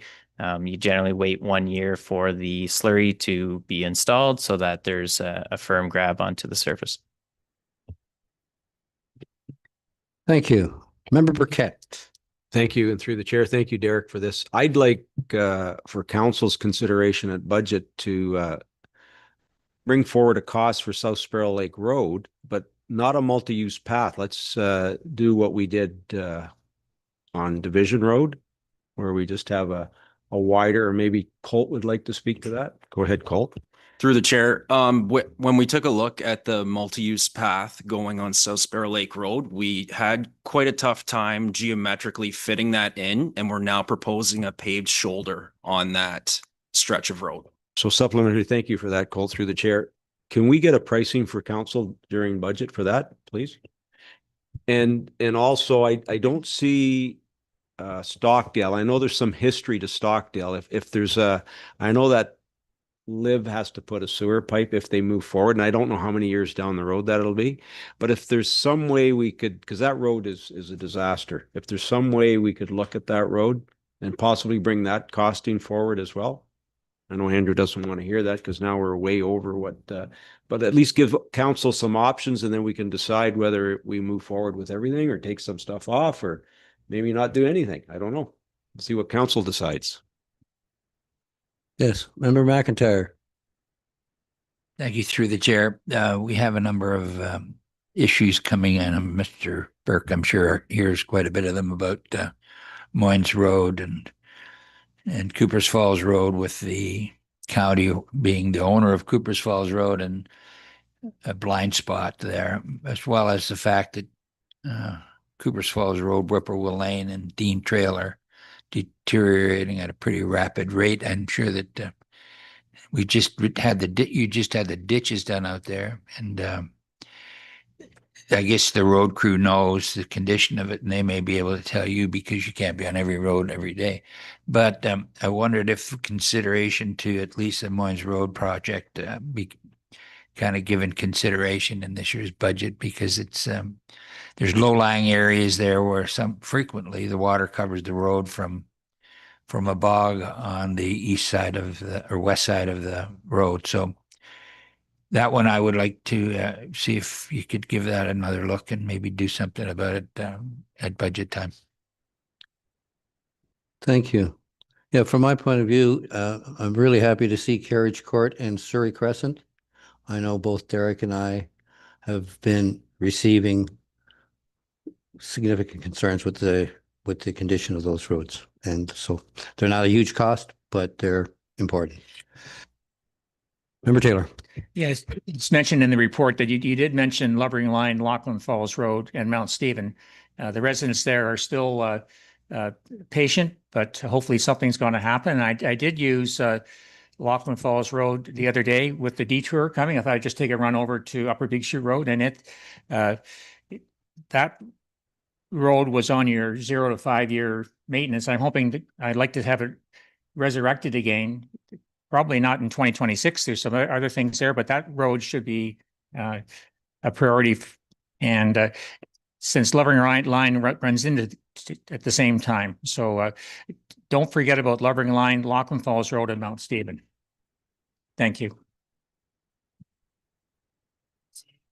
Oh, yes, Madam CEO. Thank you. I don't want to talk about roads because I don't know anything about roads, but I want to talk about process a little bit. I want to tie it together to Andrew's report on strong mayor budgets. So we're going to need a little bit more from council than I'd like you to consider this road. We've given you the roads that we think we can financially do. We need to come out of this meeting with you want to consider adding, and it really needs to be a solid council decision, because when we go away, this is a mayor's budget. So we've heard the mayor's wants South Sparrow Lake.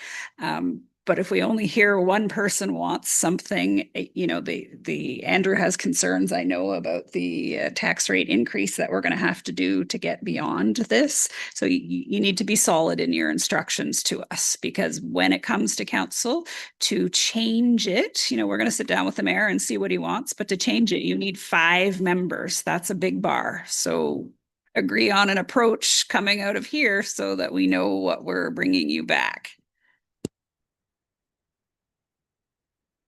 Member Cox. So through the chair, I agree with the Bayou Road. I agree South Sparrow Lake should come forward. Wayman Line, when is that road going to open? Through the chair, we're working late fall is the current schedule that we have from the contractor. We've had challenges in the riverbed with the retaining wall and trying to get good capacity for the new retaining wall structure. We continue to work on it, and we intend to have it open before winter. Okay. So my other question to you, Colt, is the Wayman Line resurfacing. Where does it start and where does it end? Please. Through the chair, from Division Road to Marchmont Road. And that's 850,000. Okay. So the reason we're looking at Carriage Court in Surrey is because they're right there. And while we're in, we should get a better deal. Is that the whole idea? Okay. The Bayou Road, New Braley Line overpass resurfacing. When I hear overpass, I think that's the highways, but it's not. It's our responsibility. Through the chair, we do not own the bridge deck, but we do own the hill up to the bridge deck, and we will resurface up to that. And I'd like there on Bayou. Okay, I totally agree with the issue of Stockdale. I'm sure we can find a way to patch areas of it. It is a detour route too from the highway, and it gets pounded a lot. So I would like to see that in. And the other one I would like just to mention is the Twin Oaks subdivision road. I know it's in your ward, but I happen to know people who live out there. Are we doing any maintenance on the part that belongs to us? With that road that I can't remember the name of it. I'm sorry. When you go around and goes up. Sorry. Kinnear goes down, and then we own that one road that goes up. We don't own the one that goes down by the water, right? Or am I wrong? So through the chair, stepping back, Claire's, let's go back. You said Twin Oaks. Yeah. So Twin Oaks and Claire's Bridge, let's say both. They're not shown in this particular staff report I know. because they are sort of a different project. No, but I'm not talking about a project. I'm talking about that road that we own out there. Okay. And we own that? Mark? So we, in Twin Oaks, Sugar Maple, Twin Oaks, Fairview Drive, the entire subdivision limits up to Trader Cowan are currently, it's all municipal land. They're called private roads because they're undeveloped. Okay. They're undeveloped roadways. I wasn't clear on that because the woman told me that her road was a township road. Oh, they're all township lands. Yes. Okay. Unopened right of ways. Okay. Yeah. So do we do any minimum maintenance on them? No. Do we go fill potholes or anything on them? No. Okay. So the next, and I guess that right now is all I can think of. I'm assuming these upgrades and future capital budget following Project Carry Forward are for the next so many years. Like, do we have years and when they're coming back? And I'm sorry, I feel that right now we have some big projects. And I understand the need for some of the smaller ones, but these big projects are not going to go away and they're not going to get any cheaper. I think we're into them We need to get them done and then we can move on to the next smaller ones. And I know it doesn't sound fair to everybody, but I just believe that we're ready for these and we've worked hard to get them going. And I think we need to, Bayou Road needs to be done. Wayneman will have to be just because of the fact what's going on. South Sparrow Lake is another major road with a lot of traffic on it. And I think those right now are the ones that I can say that I can support.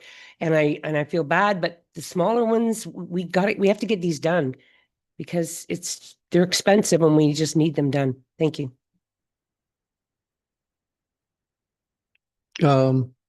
Member Burkett and then Member McIntyre. Through the chair to Colt. So the Wayman line resurfacing, the 3.6 that we've spent, what is their obligation, the contractor? What portion are they paving? And can we wait a year, like not next year, the year after, to do whatever's left? Are they paving anything? Just so I know, because originally my thought was, or the way I pictured is they were paving it, included in that 3.6. And now we've got almost another $1 million.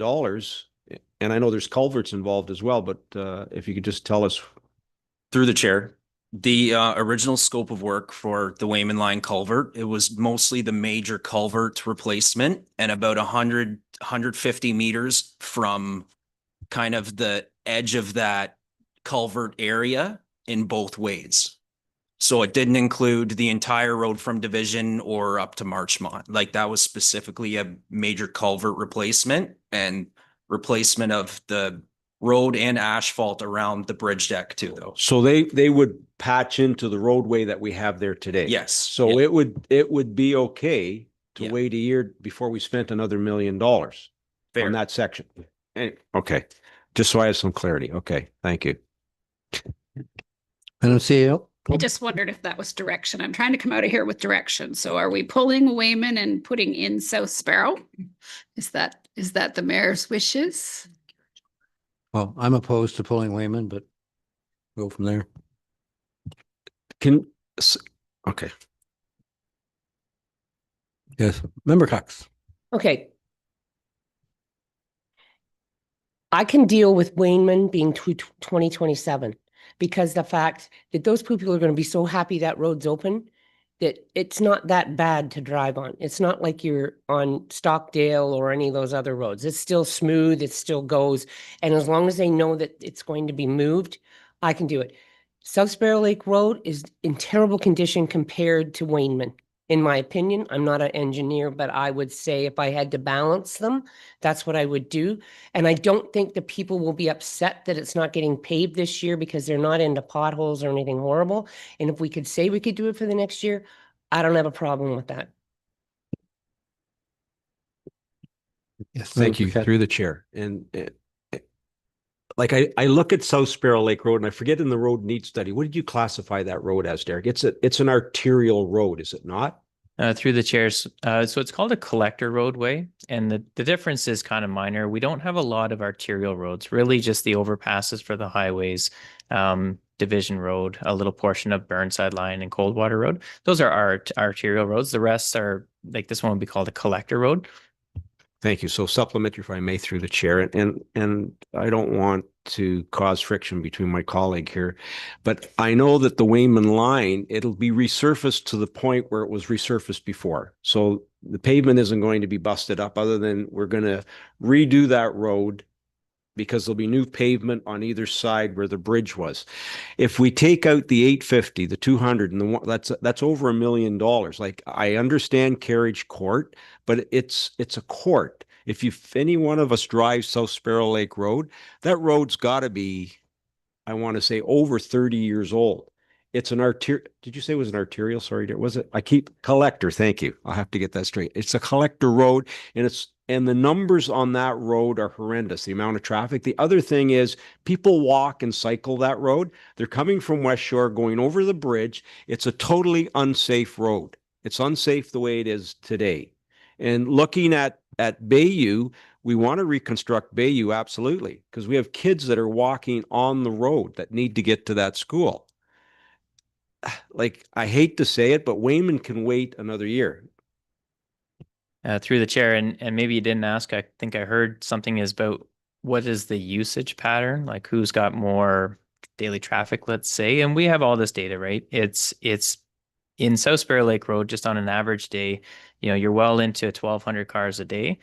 Compared to that on Wayman Line, we recently got some data that suggests it's around, well, anywhere from 1,700 to 900 as you move north from, 1,700. So, 1,200 on South Sparrow Lake.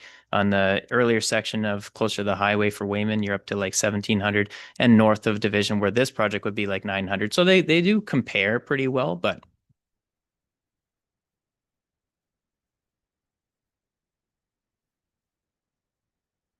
through the chair to Andrew, how much money do we have to spend? Like, can you tell me what are we looking at? Because we get different grants. So what do we have to spend this year on roads? If I can respond through the chair to the mayor on this one, off the top of my head is when Derek mentioned that we can spend approximately $4 million a year, and that might be a touch high. I mean, that's ultimately his goal. On roadways, then that's about what, because we do have other bridges are on top of that number, as well as all other asset replacement. So I would say it's safe to say we can spend or we can handle the 4 million, but when you start putting into 6, it's not that we can't do it currently. We can, it's just not sustainable in the long run. And I would argue that over the last several years, we've been following an unsustainable approach. That being said, these things, I mean, they still need to be done. They're getting done, so they're pulled out of the future picture. And we are increasing the amount that we can do every year. And once we get to sustainability, which, I mean, unfortunately could be 15 years into the future still. And that's assuming costs don't astronomically increase again like they did during COVID. Because if they do, then sustainability is again out of the question. And if that type of event happens, we'll be back to another 15 years before we can get to sustainability without drastically increasing the tax levy all at once, right? Because you do want to phase this in over time, so it's not as difficult for people to accept, right? Can I just follow that up through the chair? Because I think the mayor's question was, what do we have to spend? We're well over what we have to spend. Our grant is, I don't know, 850, or what was the number of OCIF? Oh, so OCIF and anticipated for next year is only about 700,000. Yeah. We need to spend that 700,000 annually. Yeah, plus the gas tax. We do need to spend gas tax annually, but then that's only $500,000 a year. So we're well over what we have to spend. So right now, I think we've given you a number around 4 million, and not only is that sort of what we can manage, but I think project wise, it's what we can manage too. We've had years where council has added a lot of projects and we simply haven't gotten them done because we don't have the resources to do so many projects. So what I'm hearing, I don't hear unanimity, and that's I can't spit that word out, but what I think I'm hearing is pull Wayman, which I think Carriage and Surrey comes with it because they're around, and add South Sparrow. So I just did the math. That adds about 300,000 or 400,000 to the budget, which tells me we probably can't add the extra projects that I've heard around the table. So we're going to need some direction out of that. Okay. Always a tough discussion. Yeah. Can the Wayman Carriage Surrey thing be split as a project? Like to do, like say from the culvert down? And would that affect some savings? Oh yeah, through the chair. I mean, we've done quite small segments in the past. I think the thought is the Carriage and Surrey are probably really good candidates to go together. Like the two roadways, they were developed together. They have the almost exact same usage and condition. They don't have to be aligned with Wayman at all. It is. I think the idea is it's been in our long-term plan for those roads to be in and around the 2026. I think they are probably 30 something years old now. Lots of roads are that old, and these are lower usage patterns. So to be quite fair, Carriage and Surrey have like a low priority guide number because they don't have a lot of traffic. Yeah, but they pay a lot of taxes.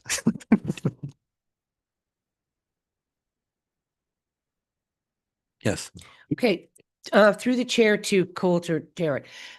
Bayou Road reconstruction, are we ready to roll on that? We're not waiting for hydro, we're not waiting for anybody. It could be done in 2026.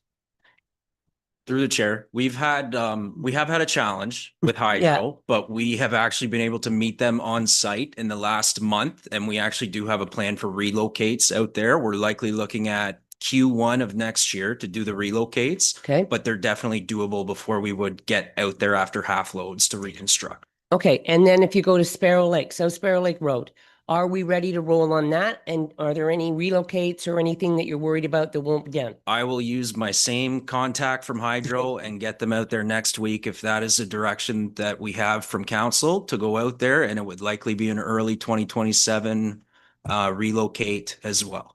2026. Sorry.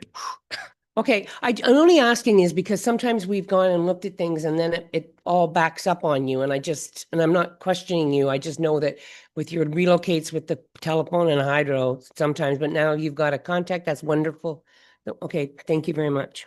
Madam CEO. Just to be clear, we don't promise for hydro. We've got a process, but sometimes they don't play with us. We're getting better. They're getting better for us. Oh, I understand that. I mean, clear on that. At least you've got somebody to talk to.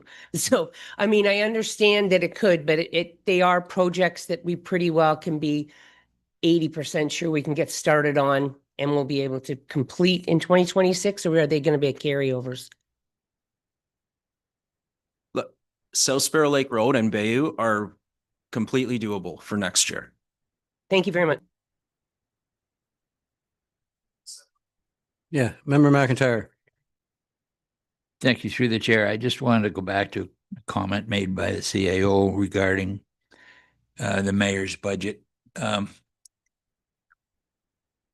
are we supposed to talk? Are we supposed to discuss our wants and needs and our wards with the mayor, rather than bring them to the table and banty these back and forth and like put Wayman out and South Sparrow? I'm trying to look for some clarity from Lori's comment about it's the mayor's budget and you need to speak to him. And when we get to the budget time, what we've discussed with him, if I hate to use the word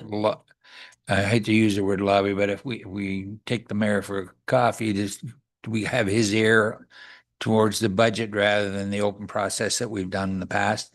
Because I just don't understand, and maybe it's me, I just don't understand if it's the mayor's budget and we're discussing putting South Sparrow Lake Road in, Wayman out, so on. Is that decision made here now, or is it made at budget time? And do we need to speak as a group or individually to the mayor because it's the mayor's budget? Why I'm pushing you is I'm trying to take some stress off the mayor, because I know he's not keen on the mayor's powers, but they are what they are. And the legislation is very clear. When we table the budget, it is the mayor's budget, and it will take 5 of 7 of you to make changes. So I would suggest this is the time to have the discussion. It's also very difficult if I put my treasurer hat on for Andrew, to add and subtract things. Like, we can't bring you a budget that says we might do this or we might do this or we might do that. He has to cost and get to a total at the end. So that's why we always do this pre-budget. But what I'm hearing is we have a couple of big projects. So this is not the year that you're going to get the small things. So can you lobby the mayor outside of this? Sure. Would I recommend it? No, that's not fair to the mayor. And he has trouble saying no, but he sees the big picture too. And I think he sees that Sparrow and Bayou and Narrows, that's going to be the list, and that's the priorities this year. I think some years we add little things, but we've got too big of a projects to do that this year. I think just to follow up, thank you for your clarity on that. So this process is, in everyone's opinion, needful, and then after we leave here today, we can individually speak to the mayor if we choose to, and decide he can decide whether our little project, and a number of those add up to being done rather than a major project. So I'm just looking for a little clarity here, Madam CEO, just as to the process. This is fine. I understand all that. I'm struggling with the fact that I know His Worship's passed over the power to the staff and then us and the succession of all that. I just see a number of little projects and one or two big ones, and I think the hammer is on the mayor, and if we can get him aside and, get his ear. This is very difficult for him, and it's very difficult for us to find the way Just to get to the end. So and I guess I'll leave it at that. Before I want to, like the mayor, I'd like to reduce the conflict there. From my point of view, I could live with the Wayman Carriage Court Surrey stuff. Like, those people are pretty frustrated. They've been putting up with that damn culvert for a long time. And I think that, they deserve something. But I could see moving it because of this other Sparrow Lake issue to next year.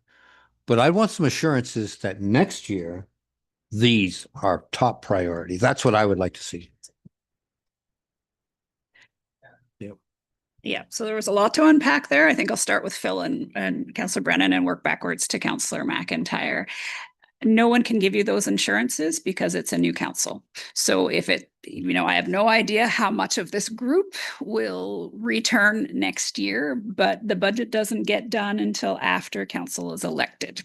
So there are no assurances. You might be a different mayor with different priorities. So I think it's I think you've got a gentleman's agreement at this table, but I don't know what the table looks like next year. So that's a no.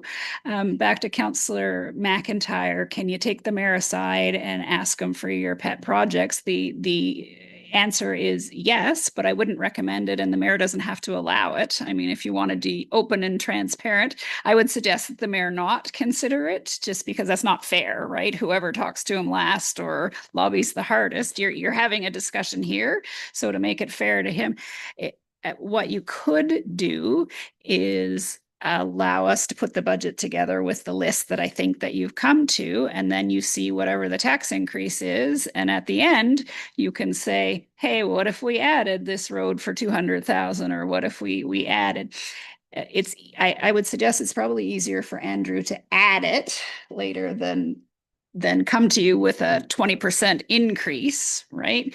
We already know the increase is high. Like we know our Andrew's bringing you next week the financial report, but we know our interest revenue is low. We know our staffing costs will be higher next year. Like, there's a lot of pressures. So I would recommend that you stick to a simple list. And at the end, if there's room, and at the end, you will also see the impacts of all of these on the reserves. So you'll see how much is in the reserves. And if you want to add projects out of the reserves or increase the tax levy, you can do it then. Member Cox. Yeah, I agree that this is the most transparent way to do it. It makes it the easiest for the mayor. He hears what we're saying. We hear what everybody else is saying. I totally agree with what Madam CEO said. I can go with Bayou and just do what you said. Look at the projects we have. Then when it comes to us, so you basically know where we're going and exactly what you said. I'm fine with that. Yeah, I'm fine with the gentleman's agreement. Your word is your word. It works for me.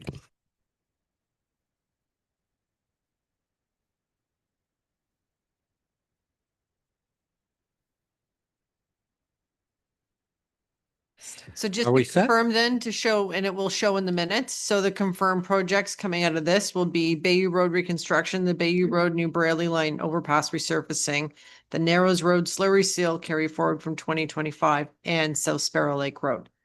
Removal of Wayman Line resurfacing, Carriage Court resurfacing, and Surrey Crescent resurfacing to 2027 for the proposed start of that budget.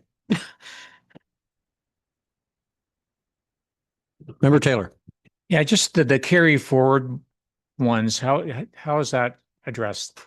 So we've already budgeted them this year, correct? So So in other words, Twin Oaks is going to go ahead, correct?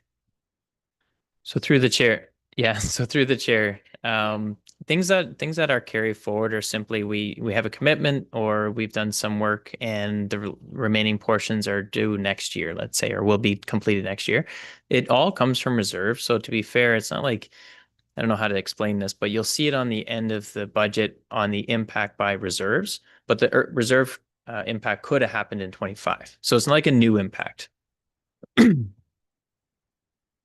Yeah, Director Plunkett, yes. If I can add to that a little, the director is right when he says when we do it in 2026, it'll come from a reserve. But as you'll see on the report, you'll get at the next council, there is a few projects that are being carried forward that were supposed to be funded from the levy. And if they're not funded from the levy in 2025, they do artificially create a surplus. We may or may not end up with a surplus in 2025. That I would say we're on target to get one, but it's not one of our larger surpluses. So, and it will depend on how much funding we ultimately get from the ice storm recovery through the province. You know, we suspect we're going to recover most of our costs, but once all the municipalities have, you know, put in their applications, we don't know if the provincial pot is enough to cover it. So we are, fingers crossed, we'll deal with that report on the next council. But I do want to say that in 2026, they will all carry forward items, regardless of whether they were coming from a reserve in 2025 or being paid from the levy in 2025. They will come from a reserve in 2026 because we'll have already brought in that surplus, and that surplus goes to reserves. Thank you. Yes. And just in terms of motions and lists, the one thing I did hear from the mayor is Stockdale. I do think there's, you know, reasonably enough, it's not fully developed yet, to be fair, but an aggressive patching program, you know, where we don't apply across the entire area. These are going to be consumed in the next, let's say, 5 years or so because of the sewer projects that we have planned. But maybe just to include that in the motion if the mayor wishes, and reasonably a budget. Yeah.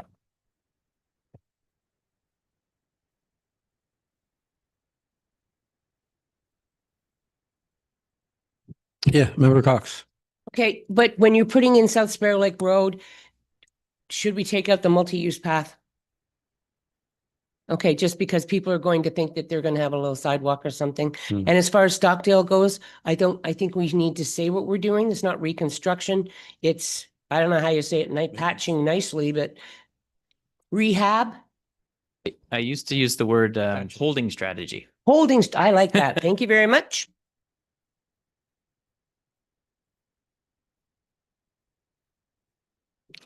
All right, I think we landed it. Take a minute.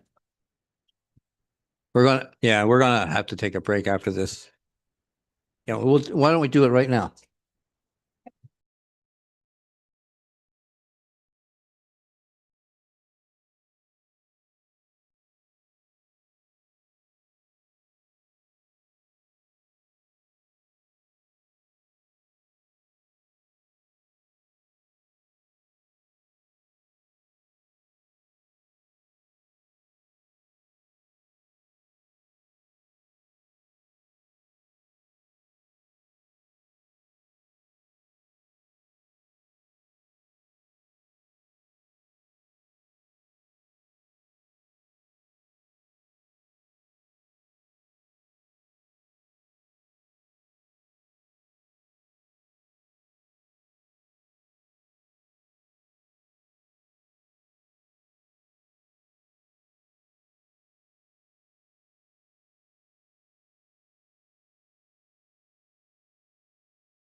So based on discussions, the proposed motion reads as follows. That Public Works Report W25-025 dated September 24th, 2025 with respect to the 2026 road resurfacing program be received. And further that the following road resurfacing program be referred to the mayor for consideration during the 2026 budget.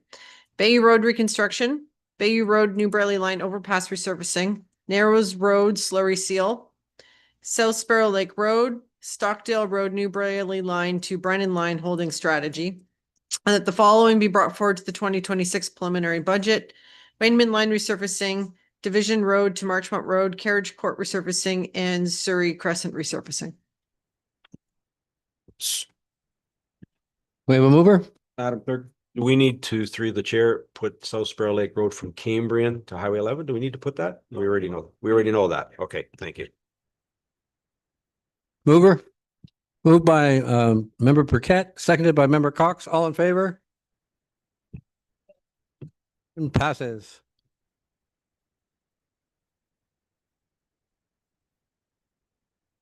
Literally. All right, Finance, Treasury, F3.1, Corporate Services Report 2505, Strong Mayor Powers Budget Framework. Madam CEO. Thank you, Mr. Chair. I think we have kind of segued into this a little bit already, but you've got the report in front of you. The only thing I really want to point out and highlight is the mayor did ask us to do the budget as close to possible to the way we previously have done it. So if you do look at page 279 and 280, on 280 in your agenda package. No? What do you have? Oh, you're on HTML. Okay, so 3 and 4. Okay, so if you go to page 4, and you'll notice on there, the dates would be, we would get budget binders out to you on the 13th, and that would start your 30-day council amendment window. And then we would have our meetings on the 27th and the 28th, just as we normally would. And then council could bring motions on those 2 days if they wanted to amend something. And of course, the mayor can decide at that point in time whether he wants to vote with it or veto it. He could have, it gets passed normally by council. Then the mayor has the option to veto it, but he has 15 days. If there's consensus on all of the amendments, or whether there is or not any amendments on those dates, then we would certainly propose that at that point in time, if we want to adopt the budget, council would reduce their 30-day window to 15 days, because that would be the 28th of November. And then if the mayor was happy with that as well, he could also end his his veto period at that point in time, and then the budget would be adopted on the 28th. The only thing this really does differently than it now would require council motions for everything that council wants to change. But it also kind of takes us away from you sending us back on the 28th and saying, look for things that are going to reduce the levy to a certain number. We kind of have to do that beforehand. So we kind of have to know where you want to end up. We can try to do it on the fly that day. We certainly can. But we want to have that answer on the 28th in order for you to be able to waive your timelines. Is that, yeah, go ahead. Yes, Member Cox. Yeah, that's right. So through the chair, so on November 27th, if we say, because I'm assuming you're going to bring us and I'm just picking this out, a 2%, a 3%, and what effect it will have on the levy. And as we're going through, like we always do, we talk about that. But if on the 27th, we said to you, can you take it down another 0.5%? Is that okay? We can't do that then. Can we do it on the 13th? Well, you won't be able to do it on the 13th because Can't do it at all, because I thought the way you spoke is if we decide that we'd like you to bring it down. Yeah. So you can direct staff. So we're going to have, typically we have a pre-budget report as well.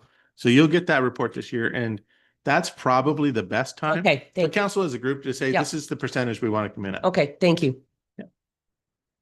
Can I just from a process perspective. So this year at budget, so typically what's happened at budget is that I make clerical notes, the changes are noted in the minutes. And then the treasurer sometimes will be directed by council at the end of the day, go find 1% to reduce it further. Every single change to the budget this year will be done by resolution. So it has to be, and every motion will have to be passed by 5 out of 7, not 4, 5 out of 7. Because that is the council amending the mayor's budget. No, so say the amendment and it's just a regular vote of council.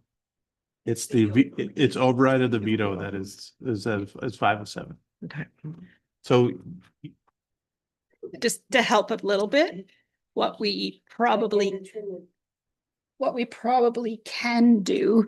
I mean, Andrew knows the budget inside and out. I was a pretty good treasurer in my day. So if we get to the end and we hear uncomfortableness with the number that we're at, then Andrew and I may help you with a motion that says, how about we take another $300,000 out of reserve to put towards HIS, or how about we do this? So we like we always do, no different. We'll just have to do it a little quicker. We will help you on the fly, come up with motions that might get you to where we feel like you want to go. And I don't suspect I may be putting the words in the mayor, but he's not going to pound his fist and say he wants to see it this way. He's a pretty agreeable guy. Member Burkett and then Member Taylor. Thank you through the chair. So this is this council's last budget then, is that correct? So strong mayor powers, would it allow us to do what we've done this year? Next year, can we recommend to the new council what the old council may want? You can, but it's not worth the paper it's written on. New council decides on new budget. And if it's not the majority of these people sitting at the table, they're not going to care. I mean, new people come in with their new ideas. But that being said, I was thinking about Councillor Brennan and the Wayman line. The roads budget is still developed by Derek using data. So the data hasn't changed any. He's going to bring it back next year, and a new council will have to go against the data that supports it if they don't want to support it, right? So we're not pulling roads out of the air. We're bringing a plan based on data.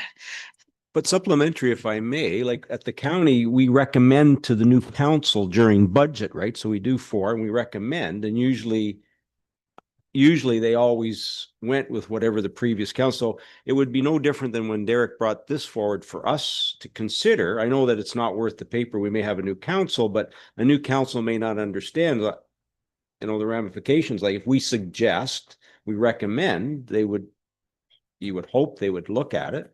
I'm just don't know. If I may, through the chair, I didn't say you couldn't. You're welcome to do it. The next council may be amenable. They may not. It doesn't bind them to anything. If it makes this council feel good to do it, do it. Nothing lost. Member Taylor. Yeah, my question to the chair, to Allison. So why does it take 5? They say it's a 4-3 vote, and the mayor is voting on the 4 side. Why? Like at any time if he doesn't like something, he can throw the Strong Mayors Act to not go with. So why do you need 5 if it's 4-3 and the mayor is not going to override it? That's my question. Yeah, it's just the legislation. Where you need 5 is if the mayor vetoes what council agrees to, you can try and overthrow his veto. I don't see that happening here, but that's the legislation.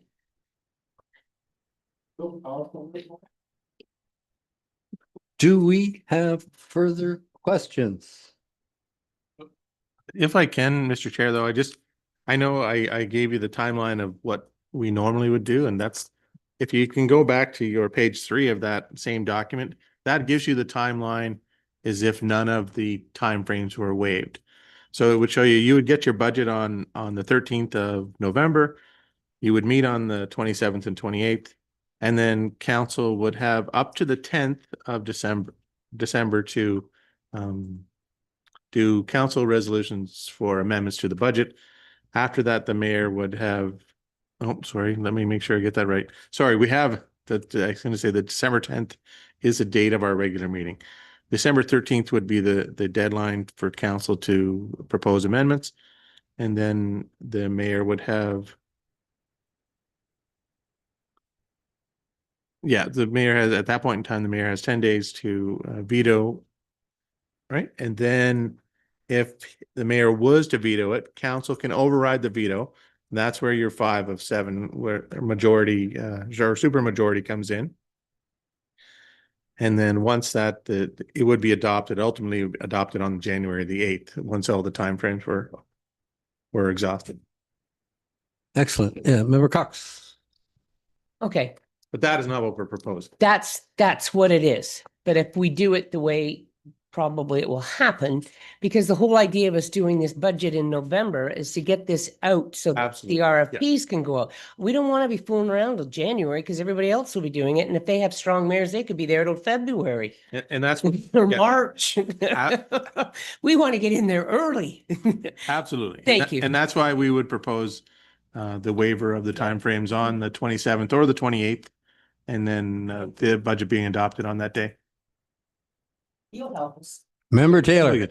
Okay, based on the calendar that Allison gave us here, our last council meeting is December the 10th. So how would we do deadline if we do amendments on the 13th? And the 23rd? Madam CEO. If we, through the chair, if we need special meetings, we'll call them. But I think the hope is you will come to a consensus that the mayor will support, and both council and the mayor will waive their desire to make amendments or do vetoes, so we can shorten up the time frame. So if we shorten up the time frame, we can do it in the meetings that we have. If council, and you may have one member that just doesn't want to do that, wants to make amendments or whatever, you may not agree. That's absolutely within your right. So then we'll call some special meetings if we need to. It's not a problem. So Christmas is a big motivator. Yes, that. All right. Seeing no further questions, Madam Clerk, may we please have a motion? Yep. So the motion reads that Corporate Services Report number C25-005 dated September 24th, 2025 regarding the Strong Mayor Powers Budget Framework be received as information. Thank you. Mover. I need a mover. Member McIntyre. Member Cox seconded. All in favor? She be passed.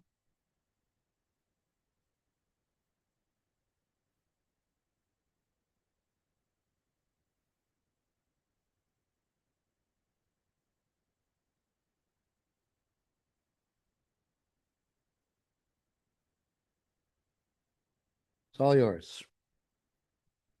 I'll let the clerk make the motion. You're not gonna speak then? No.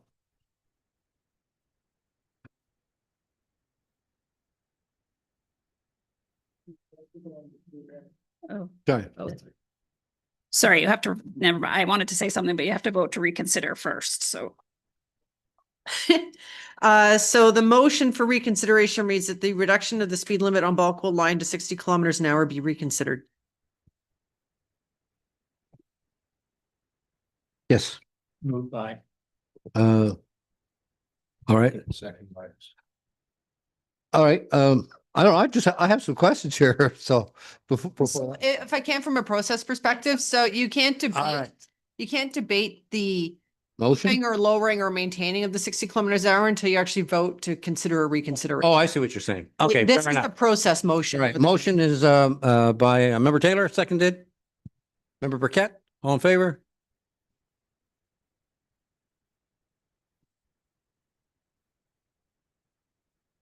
Then I'll speak to it, Chair. So just to remind everyone, this is Balkwo Lines, approximately 5 kilometers from Foxmead to Mount Stephen. It's a straight stretch. Common sense would prevail here. It's a main artery road north and south. And I think it was a knee-jerk reaction last year that we did this. And that's why I'm getting a lot of calls to put it back to 80 kilometers. That's common sense should prevail. Thank you. Questions? Yes, Member McIntyre. Thank you through the chair. I've driven this road a number of times, and I just don't see the speed limit posted to be proper. I think it should be 80. It's a 5-kilometer stretch. From my liking, there's really no need to be going across there at 50 kilometers an hour. I think 80 would be more suitable. Last time we brought it before, it was brought before us. We considered it, but I don't think we really considered it hard enough. And at this moment, I would be supportive of Member Taylor's motion. Further comments? Yes, Madam CEO. Thank you. I suspect it will pass regardless of my comments, but I feel that I would be remiss not to provide them. And I haven't driven the road, so I have no roads knowledge. But you made the decision based on the policy, and it fit into the policy at 60 kilometers. Council asked Derek to bring back the policy to look at rural roads differently. You might wish to consider waiting for that policy to come back and change it and then make the change. Otherwise, you're making another knee-jerk reaction, and if someone hurts themselves, you will have no policy you will have your common sense, which is not going to play well in court. You're always better to be supported in a policy. The mayor, the deputy mayor, and Councillor Brennan were in Aurelia with me last week on a different matter, but you listened to the staff there say, don't make an individual change the policy. You're much better protected that way. So that is my advice. Do with it what you wish. Yes, Member Cox. Through the chair to Derek, when would that report be coming forward, Derek? Through the chair, I mean, so yeah, we want to get that back to you as soon as possible. Our focus right now is budget for sure. So I assume, no later than the end of the year, but we'll try to get in the next couple of cycles of meetings. So we would see it December, maybe? Okay. I can live with that and do it that way, because that's what we sort of talked about. And then that way we have a clear view. And if there's any other roads, because I think there are other roads that we had concerns about and we were thinking of changing against the policy. And I can't remember what one it was, but we did talk about it. So if we're going to do it and we're going to look at these roads and change something, we might as well do them all at once while we're talking policy.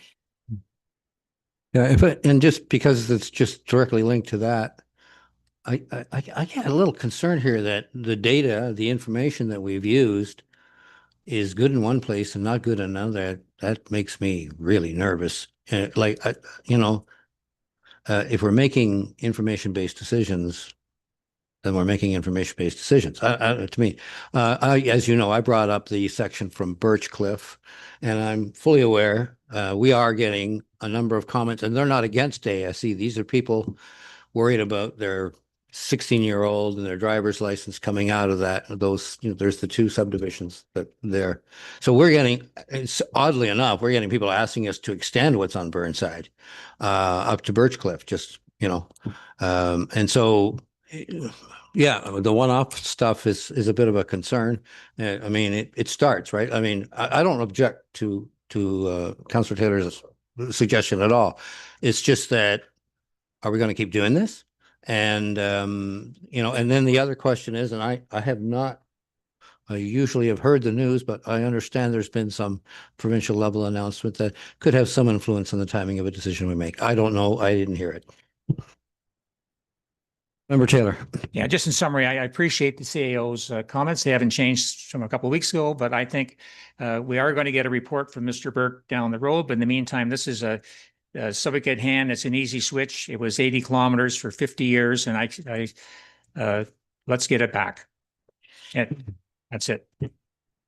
Member Burkett. Thank you through the chair, and thank you, Madam CEO, for those comments. But again, it was 80, and it was always 80, and I can appreciate policy.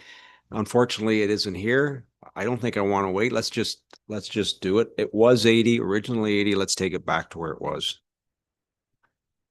Yeah, Madam CEO. Thank you. Absolutely, council's right to make that decision. Just remember that if you're on the stand, explaining why you've made the decision, because you made the decision based on data last time, and you're making the decision on common sense this time, which is your right.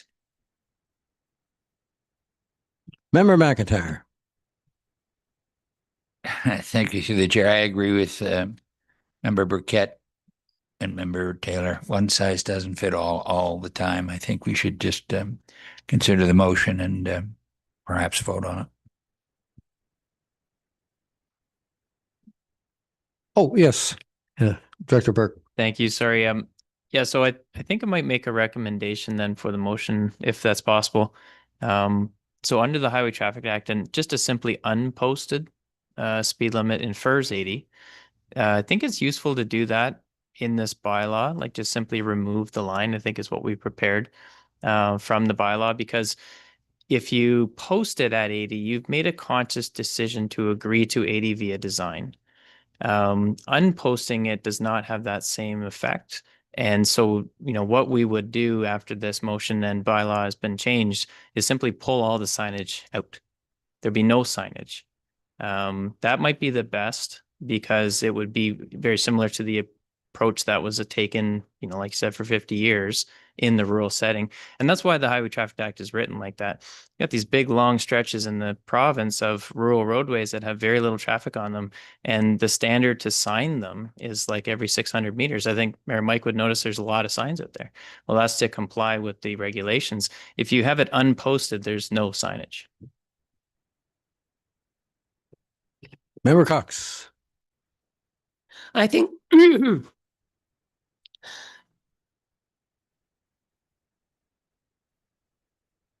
through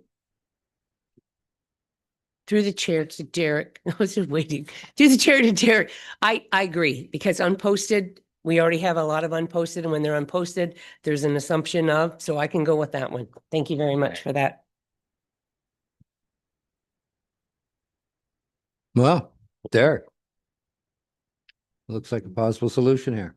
All right. So to that extent, if there's no further discussion, I have a motion. So it'd be that the speed limit for Bockwell line be unposted and that the required bylaw be brought forward. Yeah. Mover, Member Taylor, seconded. Member Burkett, all in favor?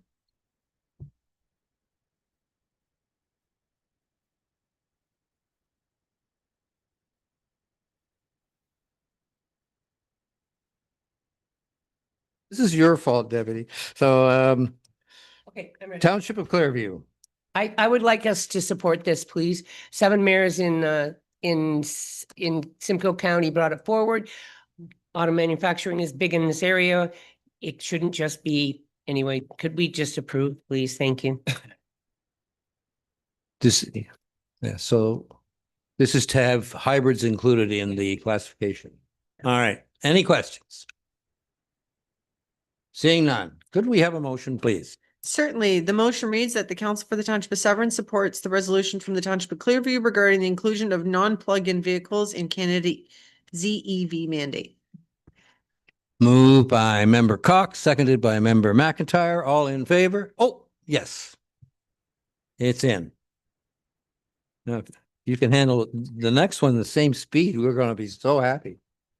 D22, Enbridge, natural gas expansion, comment on phase 3 consultations. Sorry, I just didn't know if we want to say that we are in support of it, because we are. And I think we're past the deadline, but I think we should let them know that we're in support. Waiting for this long enough. Thank you. And they are aware of the fact that our date for this meeting was a couple days after. So that's right. And we'll send it off as soon as the meeting's done. So to that effect, please bear with me. It's a long motion. So the motion reads that whereas the province has posted ERO 025093225 consultations on the future of community natural gas expansion, seeking feedback from municipalities, Indigenous communities, and other stakeholders on how phase 3 could best support access to natural gas for community development.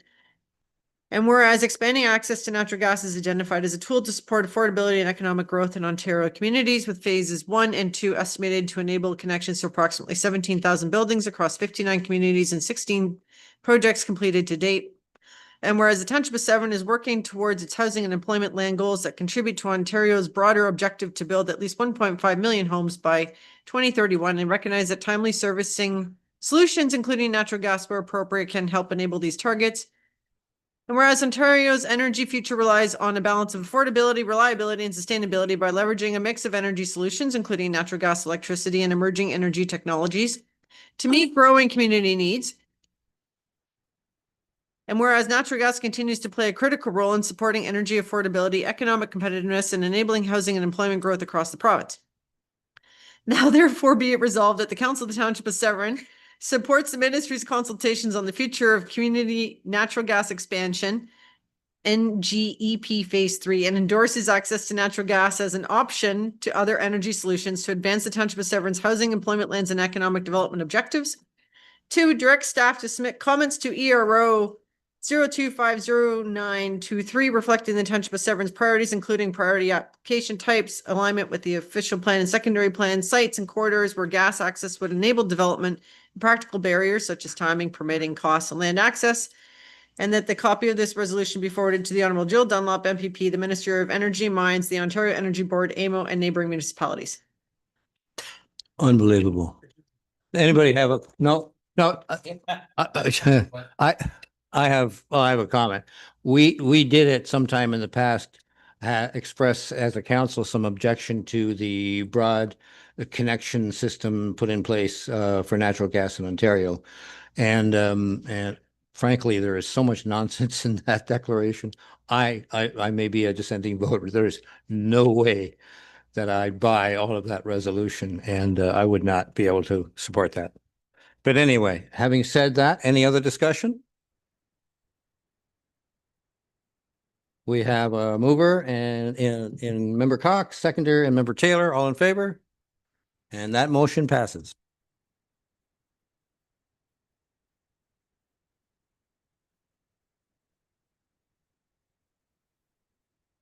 And we're going to be very fast with those, I'm sure. All right, let's start with Member Jansen. Sounds good, and thank you. I have 2 committees, SegBay. SegBay was here today to present. Our next meeting is on September the 30th. I do believe we'll have more of an update after that meeting takes place for the BIA.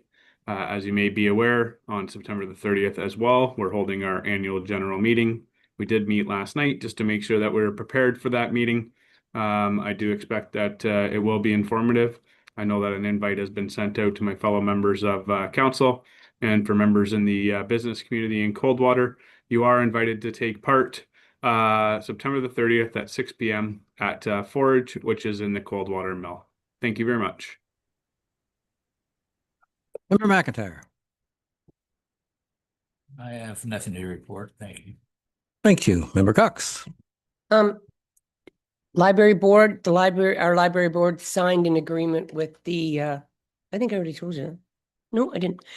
Signed an agreement with the Aurelia Library Board, and we'll be going, it looks positive that we'll do it for 2 years. It's a 5% increase. There's lots going on at the library. They have author days. The OPP meeting I was at, I'm sure Allison will be sending out the minutes of it, and there's still some discussion on compensation, and there's other discussions on how much this board is supposed to do. So there's a couple of meetings coming up. I'm missing the one meeting because I'm coming to our team building meeting, and then we're supposed to be having a meeting with other detachment boards to see how they're doing. So it should all be very interesting. Thank you. Thank you. Member Taylor. Okay, Severn Sound Environmental Association, the budget has been finalized for 2026. Each municipality will receive a budget letter for review. And just to let you know that John Main, who works for Severn Sound Environmental Association, is just imagine what benefit they're giving us with his information here. It's just a small piece of what they do for us. Coldwater Mill, our AGM is tomorrow at 5 p.m. All are welcome. Come see what our accomplishments were for 2025 and our plan going forward in 2026. And Matchadash Hall, work is being done on the floor entrance and maximizing the open space within the building. So lots going on there with all volunteer work.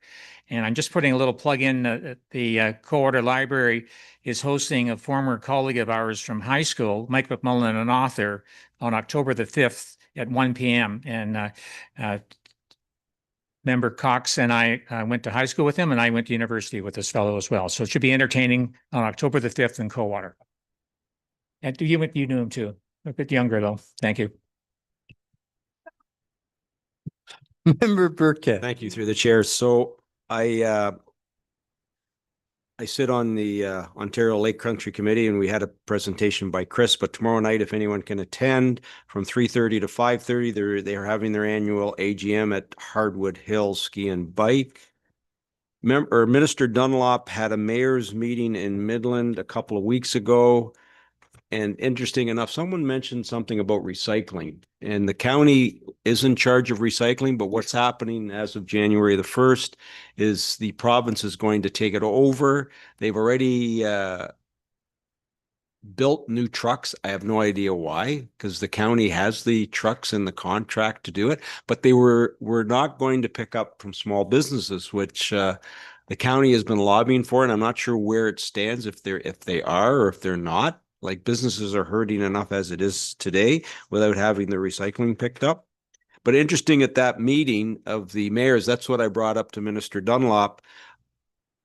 I'll just fast forward to Monday when Madam CAO, Member Brennan and Member Cox, we were at the Aurelia Council meeting. When I was at that meeting of the mayors in front of Minister Dunlop and the other mayors, I commended Mayor McIsaac, I'm going to say this publicly, that he always kept us in the loop as to what he was looking at for annexation. Little did I know that afternoon I received an email from Andrea stating that they were looking at another 100 hectares to take from us. And I think if we weren't present that day, I think it may have gone the other way. So I just want to thank Madam CAO. I know others couldn't be present, but I think us being there, and Mayor McIsaac did not come down to say hello to any of us, which I was disappointed in. And I'm going to say that publicly. And he did phone me the next morning, and I won't tell you about the conversation we had the next morning on the way to County Council. Anyways, what else did we do? I think that there's lots going on at the county, but you know what? Most of it was in camera, and it was regarding annexation between Springwater and Oro-Medonte with Barrie. And there'll be a public statements come out, but interesting chain of events that's happened there. And again, I can't speak to it because it was in camera. I think that was it. Thank you. Thank you. I won't give a physician recruitment update because you heard from them at our last meeting, and they're doing beautiful things. As far as Otis Park is concerned, actually, I'll be approaching staff to see if they're going to do a presentation on their 175th anniversary, which would be nice to see. But our fall fair comes up on the 3rd, 4th, and 5th of the month, and it's a big one. We're praying for good weather. Everything from livestock shows, the Midway, car show, beef dinner, vendor marketplace, truck pulls, and everybody's favorite demolition derby. That'll be on. So I encourage you to enjoy that. Finally, met with the chamber on yesterday morning, and they're working away, working hard. The number of large boats at the port is down quite a bit. The 25, 35 footers is down. So I think a lot of them can be attributed to American tourism. So that's down a bit. One interesting thing that came up in the executive director's report was a view that the federal government should be working on making taxes competitive to attract foreign investments. And by that, they mean corporate taxes. They don't mean your taxes. And But so that seems to be a big push we're going to see. It would appear by chambers locally and maybe even federally. Interesting response there locally to China's tariff on oil is that we should pay the farmers to convert canola oil to biofuels. So there's interesting perspectives on the tax cut. I didn't hear anything about where the revenue loss would come from to do the infrastructure structures that's being pushed by Bill 5, Bill 6, and so forth. There was also a comment that we should be dealing, and when it comes to China, that preferred trading partners we should be dealing with, particularly countries that respect human rights. And if that's the case, then we can't deal with just about any country we deal with right now. The U.S. would be off the hook right off the bat. So I think they're in the middle of a lot of complex ideas in terms of the business futures, and the solutions are superficial at best.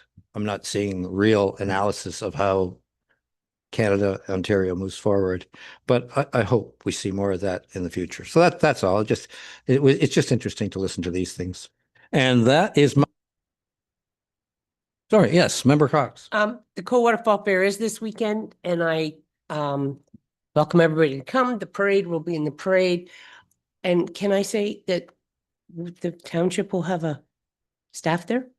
The township is going to have their customer service staff there, so people can come to the table and ask any questions, and they'll be there, and so will the firefighters. I think it's a fabulous idea. I think it's a really good public relations, and I want to thank Allison and all the staff for coming out for that time and donating it for the, well, not donating, but anyway, coming out and taking time out of their weekend to do that, and I just want to thank them. Thank you very much. Friday. Oh, pardon? Sitting here on Friday with a flag. Not me. No, I don't have that many. Oh yeah, for the Yes, Every Child Matters. So Friday. Yeah. All right. Yes. And if we have all the reports, the Chief Administrative Officer. Yep, thanks. I was gonna pass because we're everyone's stomach is growling, but I just wanted to pick up on one point that the mayor mentioned because we had county CAOs last week, and I understood the recycling just slightly different. I don't think the province has taken it over. They've made it producer responsibility. So, and the reason that's important is because, we round tabled about what budget looks like, and the county budget is looking 3.5 to 4, but as their CAO, I had to get him to explain it to me twice, and I still don't quite get it. One of the county's challenges is that they're not picking up recycling anymore. And I said, okay, explain that to me. How you need more money to do less things, because that just doesn't work in my accountant brain. And he said they got subsidized for the recycling before, and so they're losing all that subsidy, but it doesn't change their contract much. I don't know. I didn't get it, but somehow it makes it more difficult for the county to balance their budget because they're losing something in this producer responsibility. And the producer responsibility are probably not doing a better job with less, but I think they lobbied the province to, back to Mayor Mike's point, they lobbied the province to say, of course, we can do it better and cheaper, but they can't. It was already private sector done. It was just that we were contracting them to do it. So anyways, province didn't make new trucks though. And the other part of that is we pick up commercial industrial right now, and then that's where we're subsidizing because we're picking it up and we're not getting any extra for it. So when we take that away, and I'm not sure if your building gets parts of it taken away, because I know food banks, a lot of them all are not going to have anything picked up. So there's a sort of a push for the producer.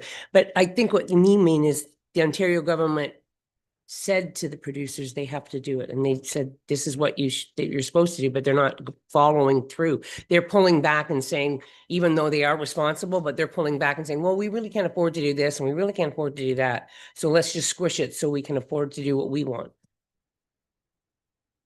Wow, things are getting better all the time.